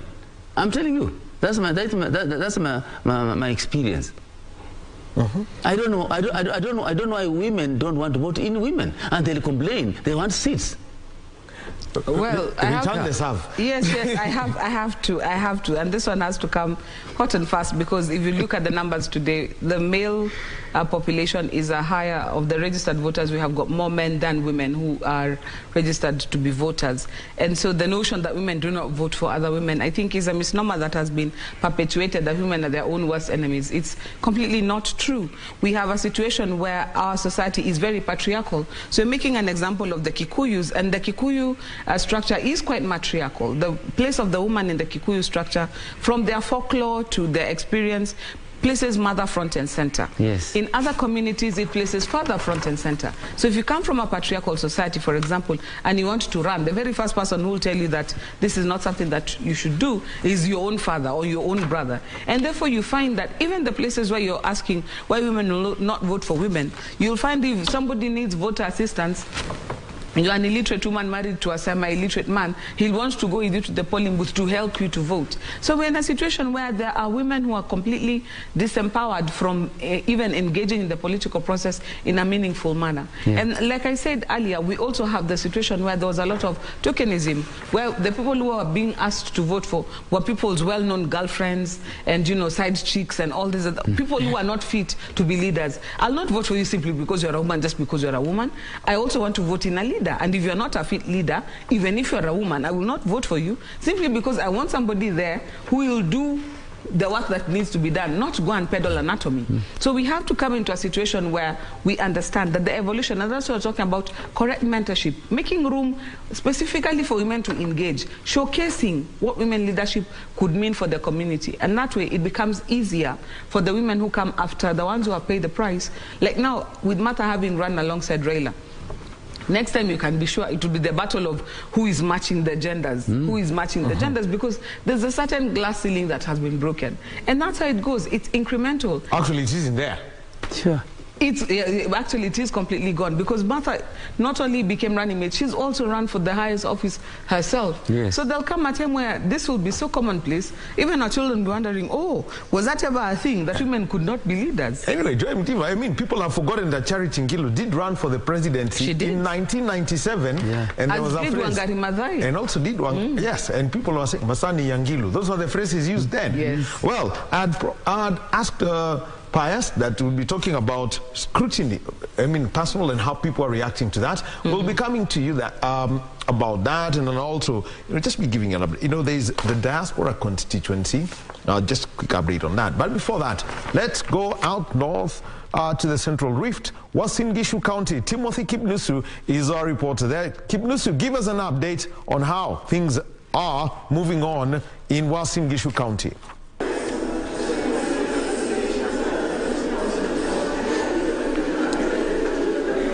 very good morning to you, my colleagues Shiksha Arora and Daniel Wahome there at the broadcasting house. I'm still pitching camp here in the county of Uasin Gishu, the county number 027, the political bedrock of the Kenya Kwanza flag bearer, William Samoei Arap Ruto, and the counting of votes is ongoing. I'm actually at the constituency talent center for Ainakoi constituency, that is Rift Valley Technical Training Institute, just a few meters from Eldoret town, and this is one of the constituency among the 6 constituency in Uasin Gishu County that went to the ballot very early in the morning. And surprisingly, Shiksha and Wahome, the cars ferrying the ballot boxes that were cast in different polling centers are just arriving like 30 minutes and an hour ago to indicate that it is a long process, and we expect that it will continue till early in the morning. And earlier on, I was in the constituency talent center for Tarbo, one of the largest populated constituency in Uasin Gishu County that has 120,202 registered voters by Independent Election and Boundaries Commission. The same thing is also witnessed there in that particular talent center, that is Uasin Gishu High School. And my colleague, was senior reporter, has been pitching camp here just to make all this particular exercise to get to understand what is happening. And I'm joining Eric Kipyegon, my colleague. Good morning to you. And what do you make of this exercise? It seems that we'll be here for a bit longer to get the results. Kipnoso, like you said, it's a morning. We started yesterday morning for as early as 5 a.m. Remember, we went all the way to Deputy President's polling station in Sugoi, that is Tarbo constituency. And exercise ended well here in Uasin Gishu without any major incident. And after the closure of polls, of course, what everybody has been waiting for is the tallying of votes. Unfortunately for many of our viewers, yes, I know you haven't heard so much from Uasin Gishu. Remember, this is the hometown of Deputy President William Ruto, and if Ruto is to increase his chances of winning this election, then Uasin Gishu County must come strong for him. And so we can confirm now that from various polling stations and from various constituencies that we have visited, the returning officers are telling us that the turnout has been slightly higher than 73 to 75%. But of course, that is to be confirmed because results are coming in still. There has been delay because returning officers are very cautious not to go out with results that have not been verified. So remember, like in the polling station that we are in, right in the tallying center that we are in right now, that is RVTTI, the results started coming in as late as 1 a.m. and right now we are doing 3 a.m. So for the last 2 hours is when we've really seen a lot of activity towards this end. A lot of vehicles varying results are now going to tallying centers. I think then this process now has taken another trajectory where it's not going to take long really before we get to know that how many votes the presidential candidates have been able to get. And of course, not forgetting that we have for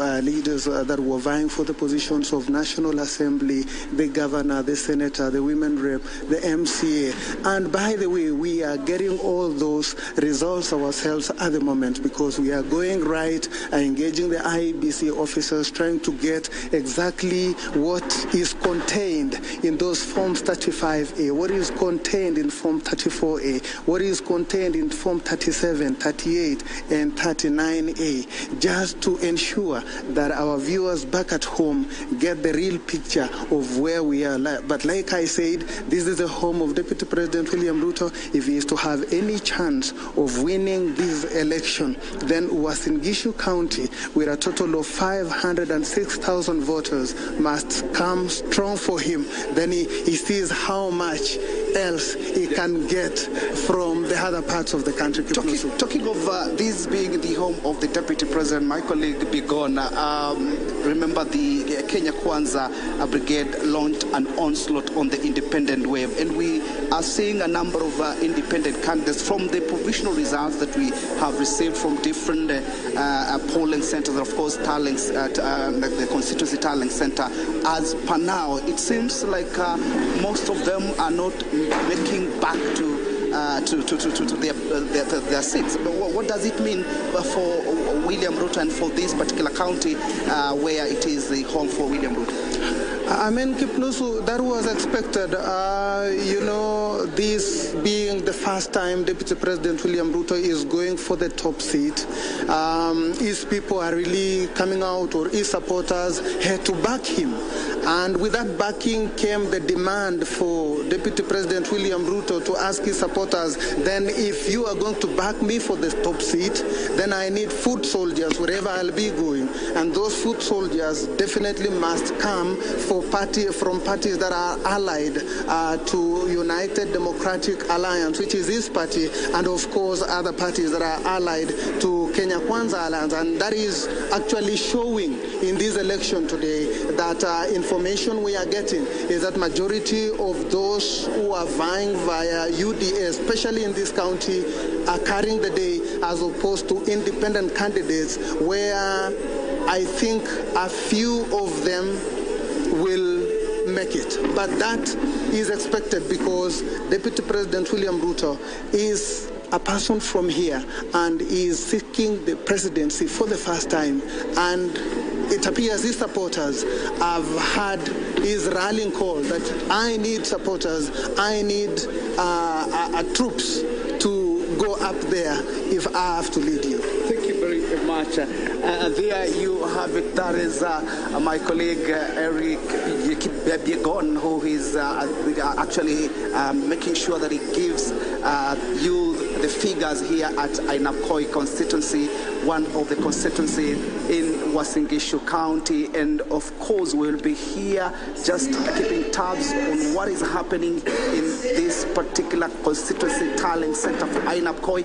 From here, we are heading back to Tarbo. As I mentioned earlier, that is one of the populated constituency here in Uasin Gishu County. Just to give meaning to the numbers or the votes that have been casted so far, as my colleague, the senior reporter Biegon has mentioned, this is one of the areas that all eyes will be focused on best, bearing in mind that this is a home area of the Kenya Kwanza presidential candidate William Ruto. From us here in Uasin Gishu County, it is back to studio Shiksha and Wahome. Well, thank you very much, Timothy Kipnusu, for that report. We shall be keeping tabs on everything that is happening around the country. Timothy Kipnusu reporting for us from Uasin Gishu County, and this is on Kenya Decides. It is numbers night, and I'd like now to move over to Shiksha Arora. Thank you very much, Wahome, for that. Now let's just take a look at what the map is looking like in terms of the percentages and the numbers that are coming in. William Ruto at 54.63%, 158,000 people, 651. Of course, votes that he's managed to get so far. Raila Odinga with 44.76%, 129,997 votes that he has managed to get so far. Now, let's take a look at the past few years in comparison to this year. When we speak of Uasin Gishu County, of course, our reporter there just gave us an update on Uasin Gishu County and the numbers. The last few elections, I'll be taking a look at 2017. Right there, as you can see, Uhuru Kenyatta Kenyatta with 78.21%. 267,000 people, 392 voted for him from Jubilee Party, of course. Raila Odinga of NASA, 21.23%. 72,574 people voted for him. Moving on to 2013. Back in 2013, we had 332,000 people, 177 who had actually registered for him to vote rather. And of course, now moving on, we had 75.01%, and that's 211,438, I beg your pardon. Raila Odinga at 21.31% with 60,060 people voting for him from Uasin Gishu County. Now, moving on to this year, so far, as you can see, this is what it looks like. As I mentioned, so far, this is what the distribution looks like in terms of percentages. William Ruto at 78.24%, 9,560 so far. Raila Odinga at 21.48% with 2,625. Right, so I'd like to take it to our analysts, of course, but before that, Wahome, there is an update from one of our reporters on ground, I believe. Well, sure enough, Shiksha, and we have got Ruth Mutembei, who is reporting from Narok County. Let us listen to Ruth as she gives us our report.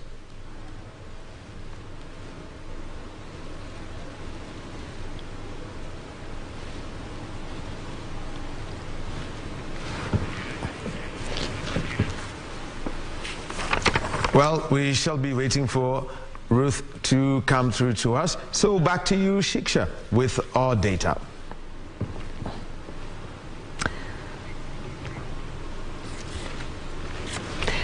Thank you very much, Wahome. Now, as I said, I would like to talk to our analysts in studio. We have Joy and Pius, of course, who'll be giving us, their views and opinions with regards to the trends that we've seen in Uasin Gishu County back in 2013, 2017, 2022. Things are looking pretty much similar in 2017 and 2013. It was a Jubilee stronghold. Now things obviously are looking different. Joy, what are your thoughts? Do you think that, William Ruto will manage to have a big margin and a big gap in this particular county? So far, it looks fairly, it's 2 steps forward, 2 steps back. And I think until the Iebc numbers are completely tallied, what we are getting right now is so incomplete that it's almost impossible to call. It's almost impossible to predict, because the Iebc have only told us how many Form 34As that they have received. But the breakdown, what it looks like, is something that we still haven't seen. So we are relying on what the media houses have received from their troops on the ground, which is also very incomplete in its picture. So at this point, trying to make predictions, I think, would be a little bit foolhardy, because we might have to eat our words tomorrow, and somebody would definitely get the sound bites and compare and contrast. So I think it's a bit too early to call, but like we have seen even the numbers all night, Raila goes ahead a little bit, Ruto comes ahead a little bit. So I think unless it's a place where it's completely locked down from, the way they call it locked down, most of the places have been real battlegrounds. So it's no different. I think this is a real battleground. Up today, down tomorrow. But tomorrow around this time, we'll have a very clear picture of what you're looking at, because the verified Form 34As will now have been opened for the members of the public to go ahead and carry on with the tally. So we are looking forward to that. Absolutely, as you mentioned, battleground indeed. And since you also spoke about the 34As, this is the update so far. Last when we spoke, it was 87.7. Now it's moved up to 88.23%, meaning 40,788 forms have so far been submitted out of the expected 46,229. So yes, we are going to get a clearer picture once we do have a bigger percentage, of course, and once they're complete, we'll be able to know what the different counties and constituencies are looking like. So yeah, we'll definitely be giving you that update as soon as we have that information from the forms.iebc.org.ke website, which you can also go check out to get a live update with regards to these percentages and these figures when it comes to the 34A forms. Wahome, back to you. Well, thank you very much, Shiksha, as for keeping us updated and telling us, the trends and looking back over time and how all the dynamics are playing out in this election. We're speaking about numbers and how this election and the outcome has been affected by some of the things that are there. And, we've got Pers Masai here. And one of the things that, I've held back, I mentioned this to him, but eventually this question has to go. I observed something today. Walked into a polling station, is that somebody's biometrics couldn't be identified, but eventually they were allowed to vote, but they had to pick up their ID, place it next to their chin, and for one form of identification. The question is, from your as an election observer, what did you see at the various pollings? What did you pick out from the various polling centers as to how much scrutiny a Kenyan, would like to face in order to cast their ballot? Actually, all is about transparency and identification, in that you have the right voters voting. And actually, the way IEBC has produced those registers and the kits, it is relevant that information about the person is found there. And if information is not found, then it is just unfortunate. And whoever did what he did, I don't know whether it's within the law, what happened now, whereby you explained that something happened differently. Well, who decide that? What's important is there a legal framework backing on that? Well, we'll be coming back to Joy on that, the legal framework about identification and what it actually means for a person who is going to cast their ballot. And, we know there are people probably out in Eldas watching this and saying, oh, even the Vokuluko Kunaenda, we have something to say. So what's a proper legal position? We shall be speaking about that.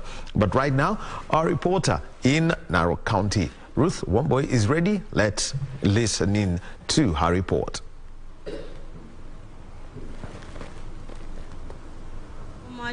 Daniel Wahome and Shiksha Arora back from Broadcasting House in Nairobi. We are coming to you live from Eore Ekule Secondary School in Narok East, whereby it's the constituency tallying center. And right now I'm at this tallying center where ballot materials are being brought from polling stations across this constituency. It has been a hectic day for us here, traversing all over to see how the exercise is ongoing. And Narok is, as we know, it has over 46,000 registered voters, and they are sparsely distributed, so it's kind of difficult for the materials to reach in this main tallying center for this constituency. But let me not preempt what the returning officer Joel Omai is going to say right now. I welcome him so that he tells us that some of the challenges that they have encountered. Mr. Joel. Thank you once again, KBC, for coming to see what is happening in this constituency. Today we began the election process here. Polling stations were opened, except for two polling stations where we had an issue and there was a delay, but that was sorted out during the day.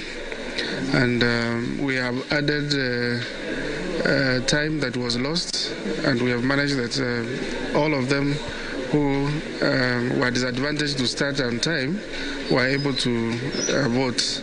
And now we are starting to receive the presiding officers. They are coming.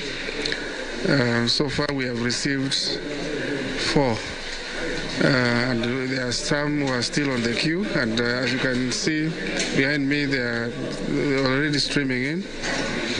Yeah, and transmission of result has been done. 80 polling stations have already posted. We are yet to get just a few others who are still doing it. And we should be able to have a 100% transmission by the time they all come here.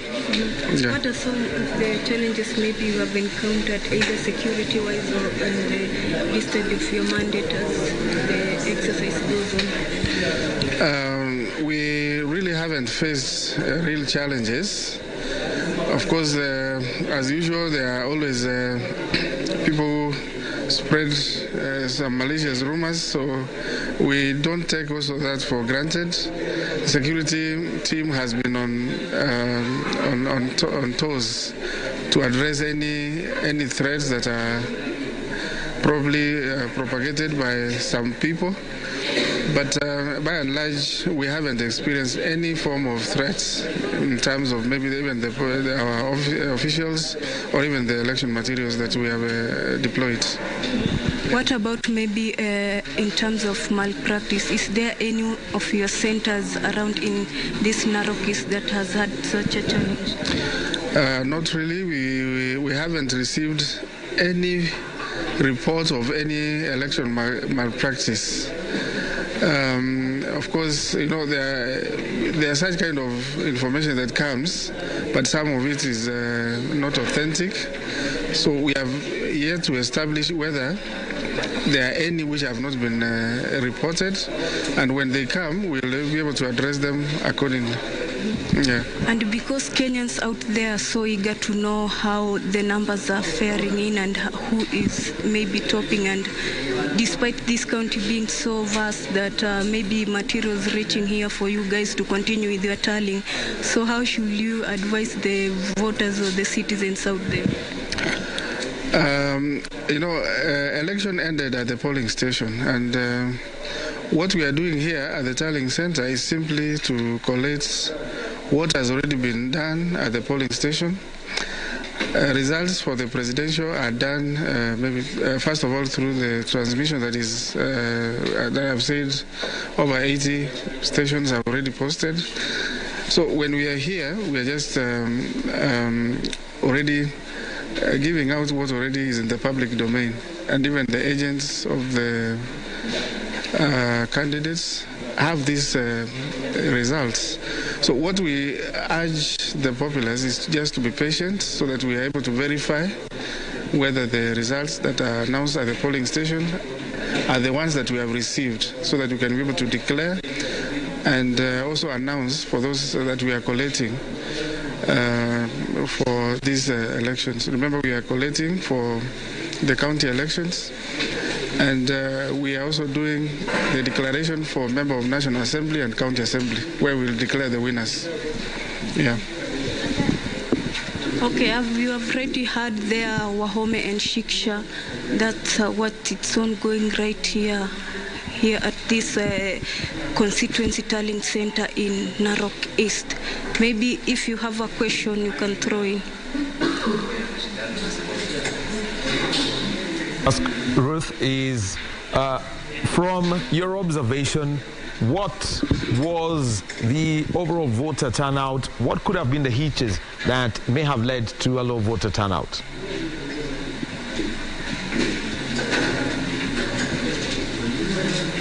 Well, looks like Ruth may have left her picture, so we'll be getting back to her. And Ruth is reporting to us from Narok East constituency in Narok County. And now let us move over to Homa Bay County, where we join Edward Collins Omonde.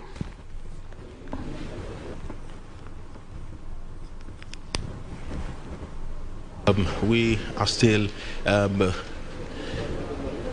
covering matters here. Of course, the tallying process is underway. It began a little bit slow just hours after the final votes were cast yesterday, and it has picked over the last couple of hours. A number of presiding officers have arrived to the Gendia High School tallying center. This is the constituency tallying center, and they are waiting for their turn to have their results tabulated by the constituency returning officer. And the general feeling is that the exercise has moved quite in a manner in which so many people were expecting, despite there being a little bit of hitches here and there with regards to the Kimskit. So we'll just show you what is happening in the background. The returning officer is announcing the number of the results which have already been tabulated and brought to the constituency tallying center. Just like I said, the process has been slow, but managed to pick and got the momentum a couple of hours ago. And the hope is that over the next couple of maybe 3 or 4 hours, they shall have covered most of the 206 polling stations which are spread across Karachuonyo constituency. And there's a lot of focus on this race, considering the heat that the campaigns did bring, and some of the supporters of various candidates have been paying close attention to this process. Former Governor Evans Kidero and the county woman member of National Assembly Gladys Wanga are both angling for the position of Mutembei County Governor. And we have seen, according to the results which have been announced here by the returning officer, the race is quite neck to neck, but it is important to mention that the forms 34A and those forms which are declared at the polling stations, they are sent to Iebc electronically. It's only that the process of verifying these results takes time, and Iebc cannot announce results that they have not verified.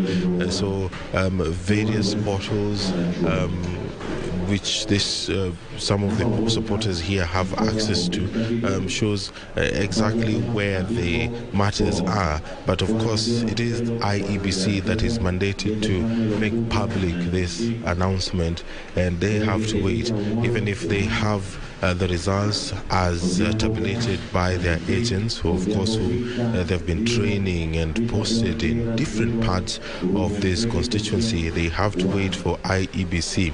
A number of aspirants have arrived here, and their agents have also been camping here since the tallying process began, and they're trying to just compare what they have and what Iebc is announcing.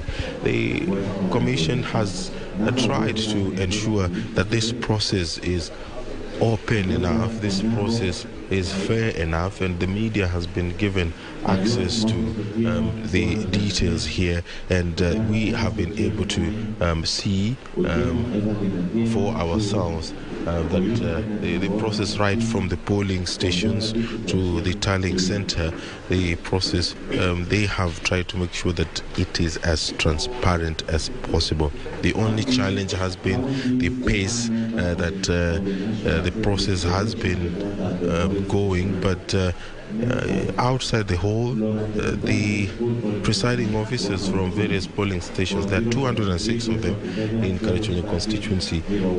Most of them have made their way here, and we'll try to show you the ballot boxes which have already been brought to the tallying center. Some of the ballot boxes which have been brought to the tallying center. Just behind the screen, we have a number of them that have been lined up now, which will be announced next. Of course, it is a slow process, but they're making sure that it remains as transparent as possible. There's no hurrying the process. They're making sure that every vote that has been cast and counted is tallied according to the forms which originated from the polling stations.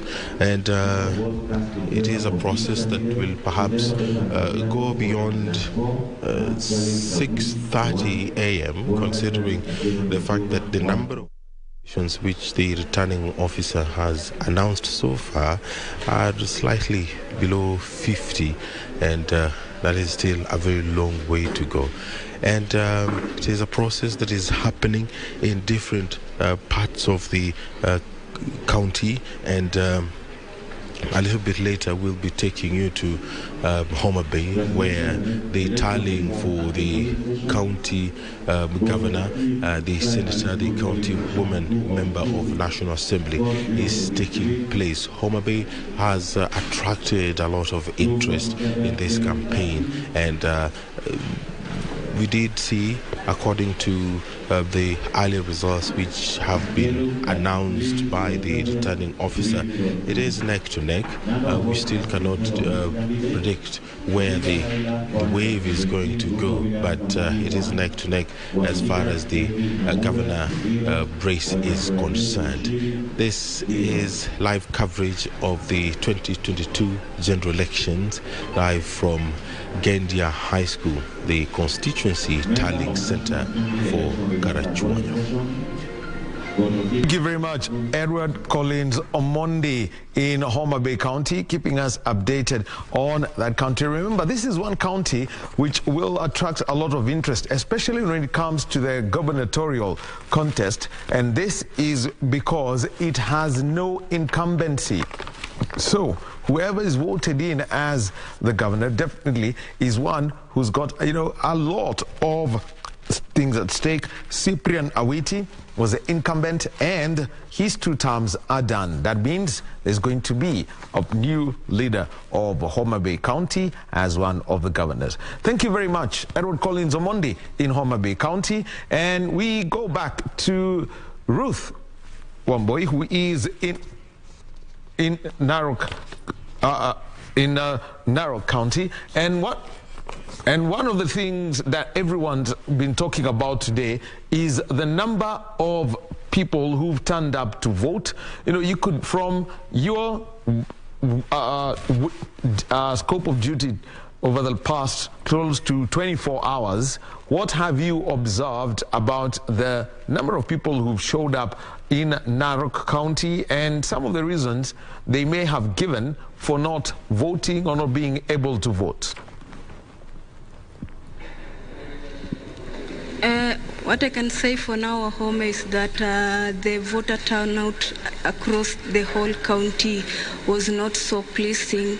It was not as it was expected according to how maybe the politicians did their campaigns. It was a low voter turnout area among the country. So some of the reasons that some of the residents have given is that maybe they are too busy. They are doing some activities, economic activities to sustain their lives, and others are saying that maybe their vote won't count so much. So even if they vote, so what?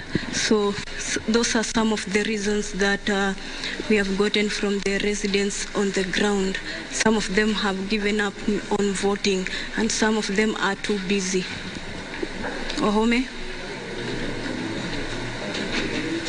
And I know it's been a long day, probably a well-deserved rest and something warm to take. I can see you're dressed, to keep off the chilly weather that comes around this time. Thank you very much. Well, you've had it from Ruth as she speaks, from the people of Narok County. Looks like they were speaking so bluntly. And, it's gotten to a point, Kenyans are saying things as they are.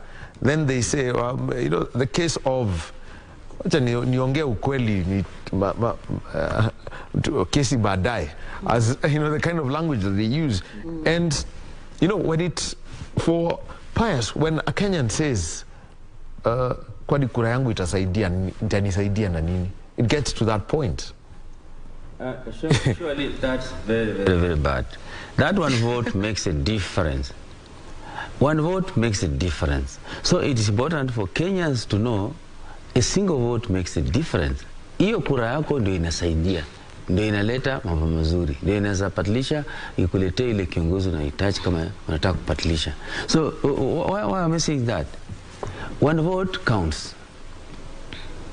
But you see, for most of the Kenyans, if you listen to them, what they aren't saying is the one who counts the votes matters more than the one who casts the votes. And you know, who causes the problem? Let me say something here. And sorry to say this one today because I did my research and came up with something about how can you have best leadership, people-owned leadership, is by accepting that the people down there in communities need to understand that it's a responsibility to have their plans and to participate in the planning of what they need to happen in their communities, whether development, name it. But members of the public think differently. They think that the leaders owns them, and the leaders gives them direction on what to be done. I remember in my own village, the schools that are there started by us. Anything good started by some people.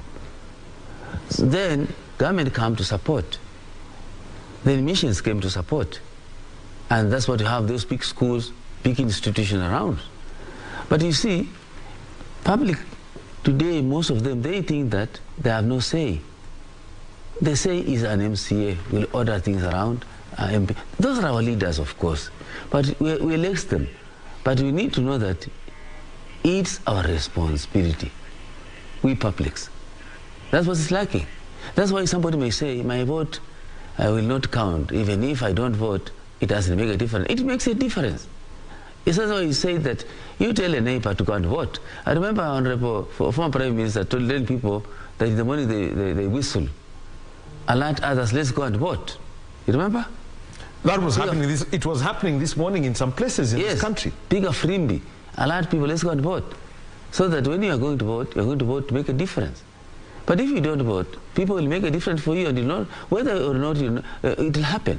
So it's important you participate in voting in good leaders. Well, Joy, let me come to you, and on whatever has been said, you know, from what the people of Narok County have told Ruth today. One, they're so busy. Number two, it's that the whole essence of suffrage is gone. It is just another busy period. Just to keep, basically they're saying, nikipiga kura nisipige kura. Kutaendelea vile vile. You know, it's how dangerous is that in the long term? Our political leaders modeled this to the Kenyans, and the Kenyans learned from the best. And they're simply feeding back what they have been given. So, for example, if your political leader stays in Nairobi the entire 4 years he's in leadership, and you only see him the time of elections, then his electorate think, this man hasn't built a road, this man hasn't built any school, this man hasn't done anything, but he's now coming with 2 shillings, 3 shillings. You know what? Rather than do a lot of gymnastics, let me take what is mine now, and on voting day he can go vote for himself. So you find that people have fed off the negative energy that they get from the politicians. And yes, and then they go ahead and you know, you tell them, ninaomba mujitokeze kwa wingi. They're like, tujitokeze na our children are starving, tujitokeze na our businesses were perished after COVID. So you find that that sort of attitude has made many Kenyans become a bit apathetic. But then also there is the reality, the harsh reality of we're in the middle of a failing crop, we're in the middle of failing rains, farmers are staring at huge losses. The pastoralist community depend on their flocks. Many of them are nomadic. So for you to be found even waiting for voting to happen is not priority for them right now. Priority is just simply staying alive. And so you really cannot blame them. You saw this even in the Bible. Some people are invited for a sherehe and they said, you know what, me, I've married a wife, I've bought a field, I have a cow. And so those sort of people you cannot miss in our midst. But the final point I think I want to make on this is, we, as the electorate as well, the disillusionment, you know, we go for votes and then there is a talk of votes were stolen. There's a talk of we don't know who won. You know, such things make you think, you know, I'd have to be foolish to keep doing the same thing over and over again and expect a different result. So there's some Kenyans who have sort of given up on the process. And that's why it's important, for example, in this process, for IEBC to get it as right as they possibly can. Because there's some Kenyans who, that's what they'll need to get them interested in starting over with the Kenya electoral system. Inspires. Yeah, and what I want to appeal to our Kenyan people, we are Kenyans. Kenya is greater than we individuals. Let us accept the results. We voted, you voted. It is important that when you're voting, you know that somebody will lead you. You're voting for leaders. So what's important here is have leaders. And leadership is just within a definitive period of 5 years. Yeah, nothing else. And all the people vying are also Kenyans. And all Kenyans and their brothers and sisters. There's nothing different. So the difference here is you vote in right leaders, you participate in voting them in. If you don't participate, the number will go down. Like this time, what I'm saying in most people assumed that everything is normal. The Jiran will vote. The Jiran will vote. And the freebie was there, people are not coming out. And it's important people know that all the time and every time you have to vote. Don't assume that so and so will vote in your leaders.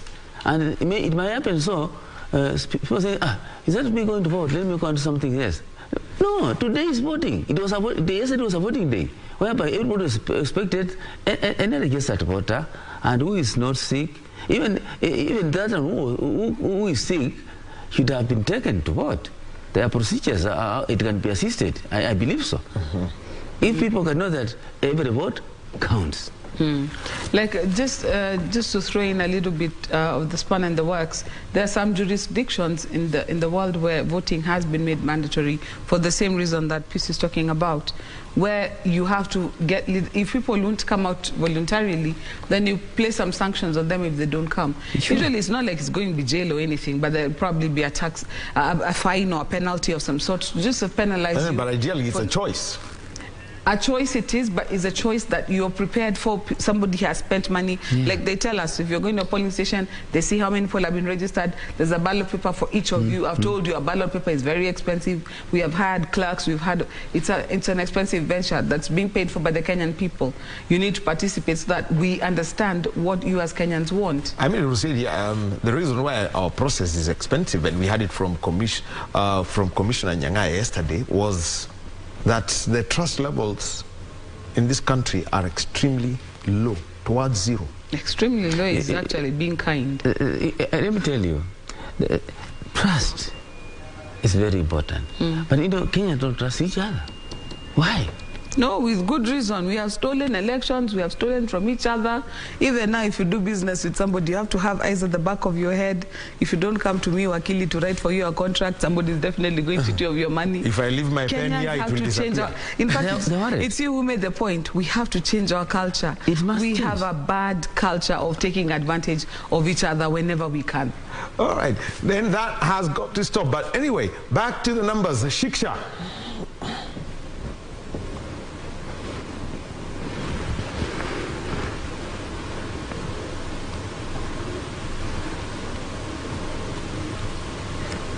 All right. We'll be coming to Shiksha in a moment so that she can give us the numbers. But a quick update on the number, or rather the percentage of the Form 34As that have been sent, that have been reported from across the country. 41,066 of the 46,229, that's 88.83%, and including 19 of 27 from the diaspora. Those are people who are living outside the country. And actually, I had that little list here. And so the countries that are voting: Tanzania, Uganda, Rwanda, South Africa, South Sudan, Germany, the United Kingdom, Qatar, the United Arab Emirates, Canada, the US, and the United States of America. And just looking at it, from those that have come through, Burundi, 100% delivered, Germany 100% delivered, Canada 2 of the 3 have delivered, Qatar 1 of the 3, Rwanda 100% delivered, same to South Africa, South Sudan, Tanzania, 1 of 3 from Uganda, 1 of 2 from the United Arab Emirates, the UK is 100% delivered, and the USA 1 of 3. I mean, we can say for the US and for Canada, we can hit them with a big stick. Some of these places where they're voting are 10 hours behind. So we'd have to give them the time. But anyway, for the real numbers, over to Shiksha Arora. All right, of course, now taking a look at what exactly is going on when we look at, the numbers and the percentages. So we've got 54.02%, that is William Ruto, 175,784. Raila Odinga with 45.37% at 147,615. We've also got something going on over here. Remember, as we speak about the president, the governor, the senator, remember, these are things that we will be looking at properly as the numbers come in tomorrow. But for now, I just want to take you through different counties and just show you the distribution of percentages and numbers, starting off at Kilifi. So this is what it looks like: 83.74% for Raila Odinga at 5,849, William Ruto at 14.86%, at 1,038 votes. Remember, these are the figures that are coming in courtesy of our reporters on ground. They are at the different polling stations and they are managing to tally the results and of course send them in to us right here at KBC Channel 1. So we are bringing them here to you as we get them. Taking a look at other constituencies and counties, moving on to what's happening in Wajir. Let's just take a look at Wajir County and find out the distribution of votes. Raila Odinga at 54.35%, 593 votes so far. William Ruto at 45.28%, 494 votes so far. Moving on, let's just take a look at the other counties as well. Move on to Meru County. This is what the distribution looks like as we speak: 73.36% for William Ruto, 2,869 votes so far. Raila Odinga at 25.98% with 1,016 votes so far. And of course, just really looking at the distribution, remember these different counties right here, these are the results that we are getting. Narok, we just spoke about it. We had our reporter on ground, Ruth, who really just gave us a feel of what's happening in Narok. Raila Odinga currently at 56.21% with 7,414 votes. William Ruto with 43.58%, 5,748 votes so far. We also had a reporter who was telling us the situation in Homa Bay County, so we'll just be taking a look at that. As we speak right now, Raila Odinga at 98.93% with 833. Of course, as we do know, this is an Azimio stronghold. William Ruto currently at 0.95% with only 8 votes so far. So yes, just really looking at the distribution of votes, and remember, these are the figures that we are getting courtesy of our reporters in the different polling stations. They are coming in, and remember, they'll be giving us more figures with time. They'll keep trickling in, so make sure you stay tuned right here. For now, it's time for a short commercial break. We'll be right back. Don't go too far.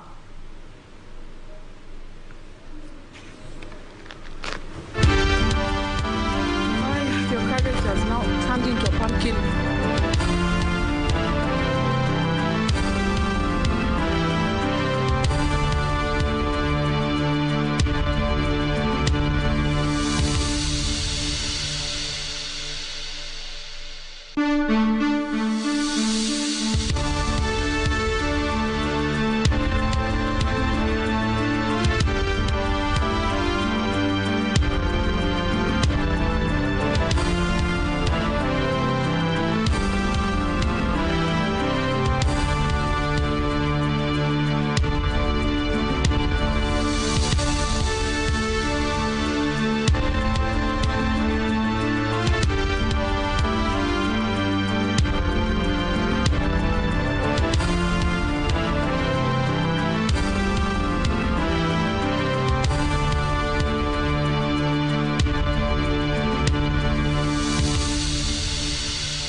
Good morning to you. My name is Daniel Wahome and welcome to Kenya Decides. It's a continuing coverage of the 2022 general election on KBC Channel 1. In studio with me on my right is Shiksha Arora. She's going to be taking you through the graphics and the data that we have got from the Form 34As that have been submitted from the polling stations, and they've been published on the Iebc website. And on my left, we've got Pius Masai. He is leading a consortium of election observers in the country, and he's going to be giving us the experiences he's seen from, for the last for about 12 hours of voting that was there, and what he's going and what he's seen previously, and what reports he's getting now from his team that is at the various tallying stations, tallying centers rather, across the country at constituency level and county level. Remember, a lot of focus on the presidential election, but this is also an election that has got the governors, senators, woman member of the county, the county woman member of the National Assembly, member of the National Assembly, and the member of the County Assembly. And a quick look at some of the information that has come through. You can remember that on Tuesday, or rather on Monday, IBC Chairman Wafula Chebukati announced that Kakamega and Mombasa counties would not be hosting their gubernatorial elections. Now, a date has been confirmed. It is going to be the 23rd of August, 2 weeks after the August 9th election. So that is, and those are some of the elections that have been delayed. So which other elections have been delayed? MCA elections for Nyaki West in North Imenti constituency in Meru County, Kwajenga Embakasi South constituency in Nairobi County, they will be taking place. That and Eldas constituency in Wajir County, the election was adjourned yesterday and it commences in the next 1 hour. So for our elders constituency, voting today. So remember that all those forms have got to be handed over, the 34As, so that the tally can be made for the presidency. Remember, there is 35A, that is for the member of the National Assembly, 36 for the member of the County Assembly, 37, 38, 39 take care of the governor, senators, and woman member of the National Assembly. And remember also, there are constituencies that did not hold their elections. And so that means also on the 23rd, more elections and more work for the IEBC for the members of the National Assembly representing Kitui Rural Constituency, that is in Kitui County, Kachaliba Constituency in West Pokot County, Pokot South Constituency, West Pokot County, and Rogai Constituency in Nakuru County. All those are elections that have been delayed, and all involving what we would call cumulatively 22.12 million voters, but it is the turnout that has shocked most of the people. As at 4 p.m., it had been calculated at 56.17%. low voter turnout. We've seen turnouts of 65%. In some places, in some elections, we've even seen voter turnouts of 85%. But this was not the case. And just to recap some of the things that have been there, first I'll speak to Pius. And for you, having gone round, what was, from your observation, even with what I would call a streamlined operation by the Iebc, where people are clustered into streams directly rather than alphabetically, what would be the call? What was your observation as you went to votes at Kiganjo Nursery and coming back to Nairobi? Actually, it was smooth arrangement. The way they were grouped, because I voted, I didn't say hitch on it. It was just a smooth plan. In that one comes, you find the alphabetical order is on a particular stream or line, and then he's directed to go by that. It worked very well. I didn't say any hitch on that. Yes. Okay. So, and also one other matter that I would like to bring in when it comes to this is the security arrangements that have been made around these elections. Yes. And how the people are reacting to it.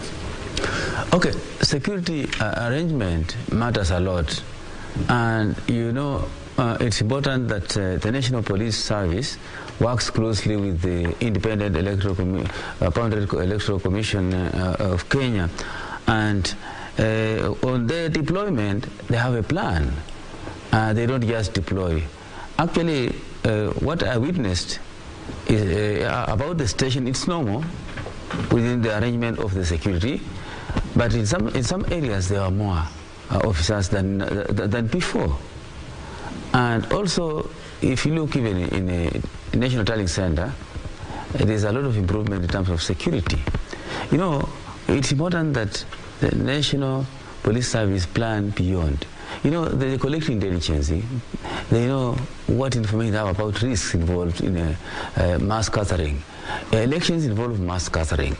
And, a terrorist would want to come and harm or cause news during elections. And that's why the police service deploy more. And it's important that security is prepared and deployed in the best way to ensure that all publics are safety visitors who are here as observers, monitors, agents, name it, they are safe.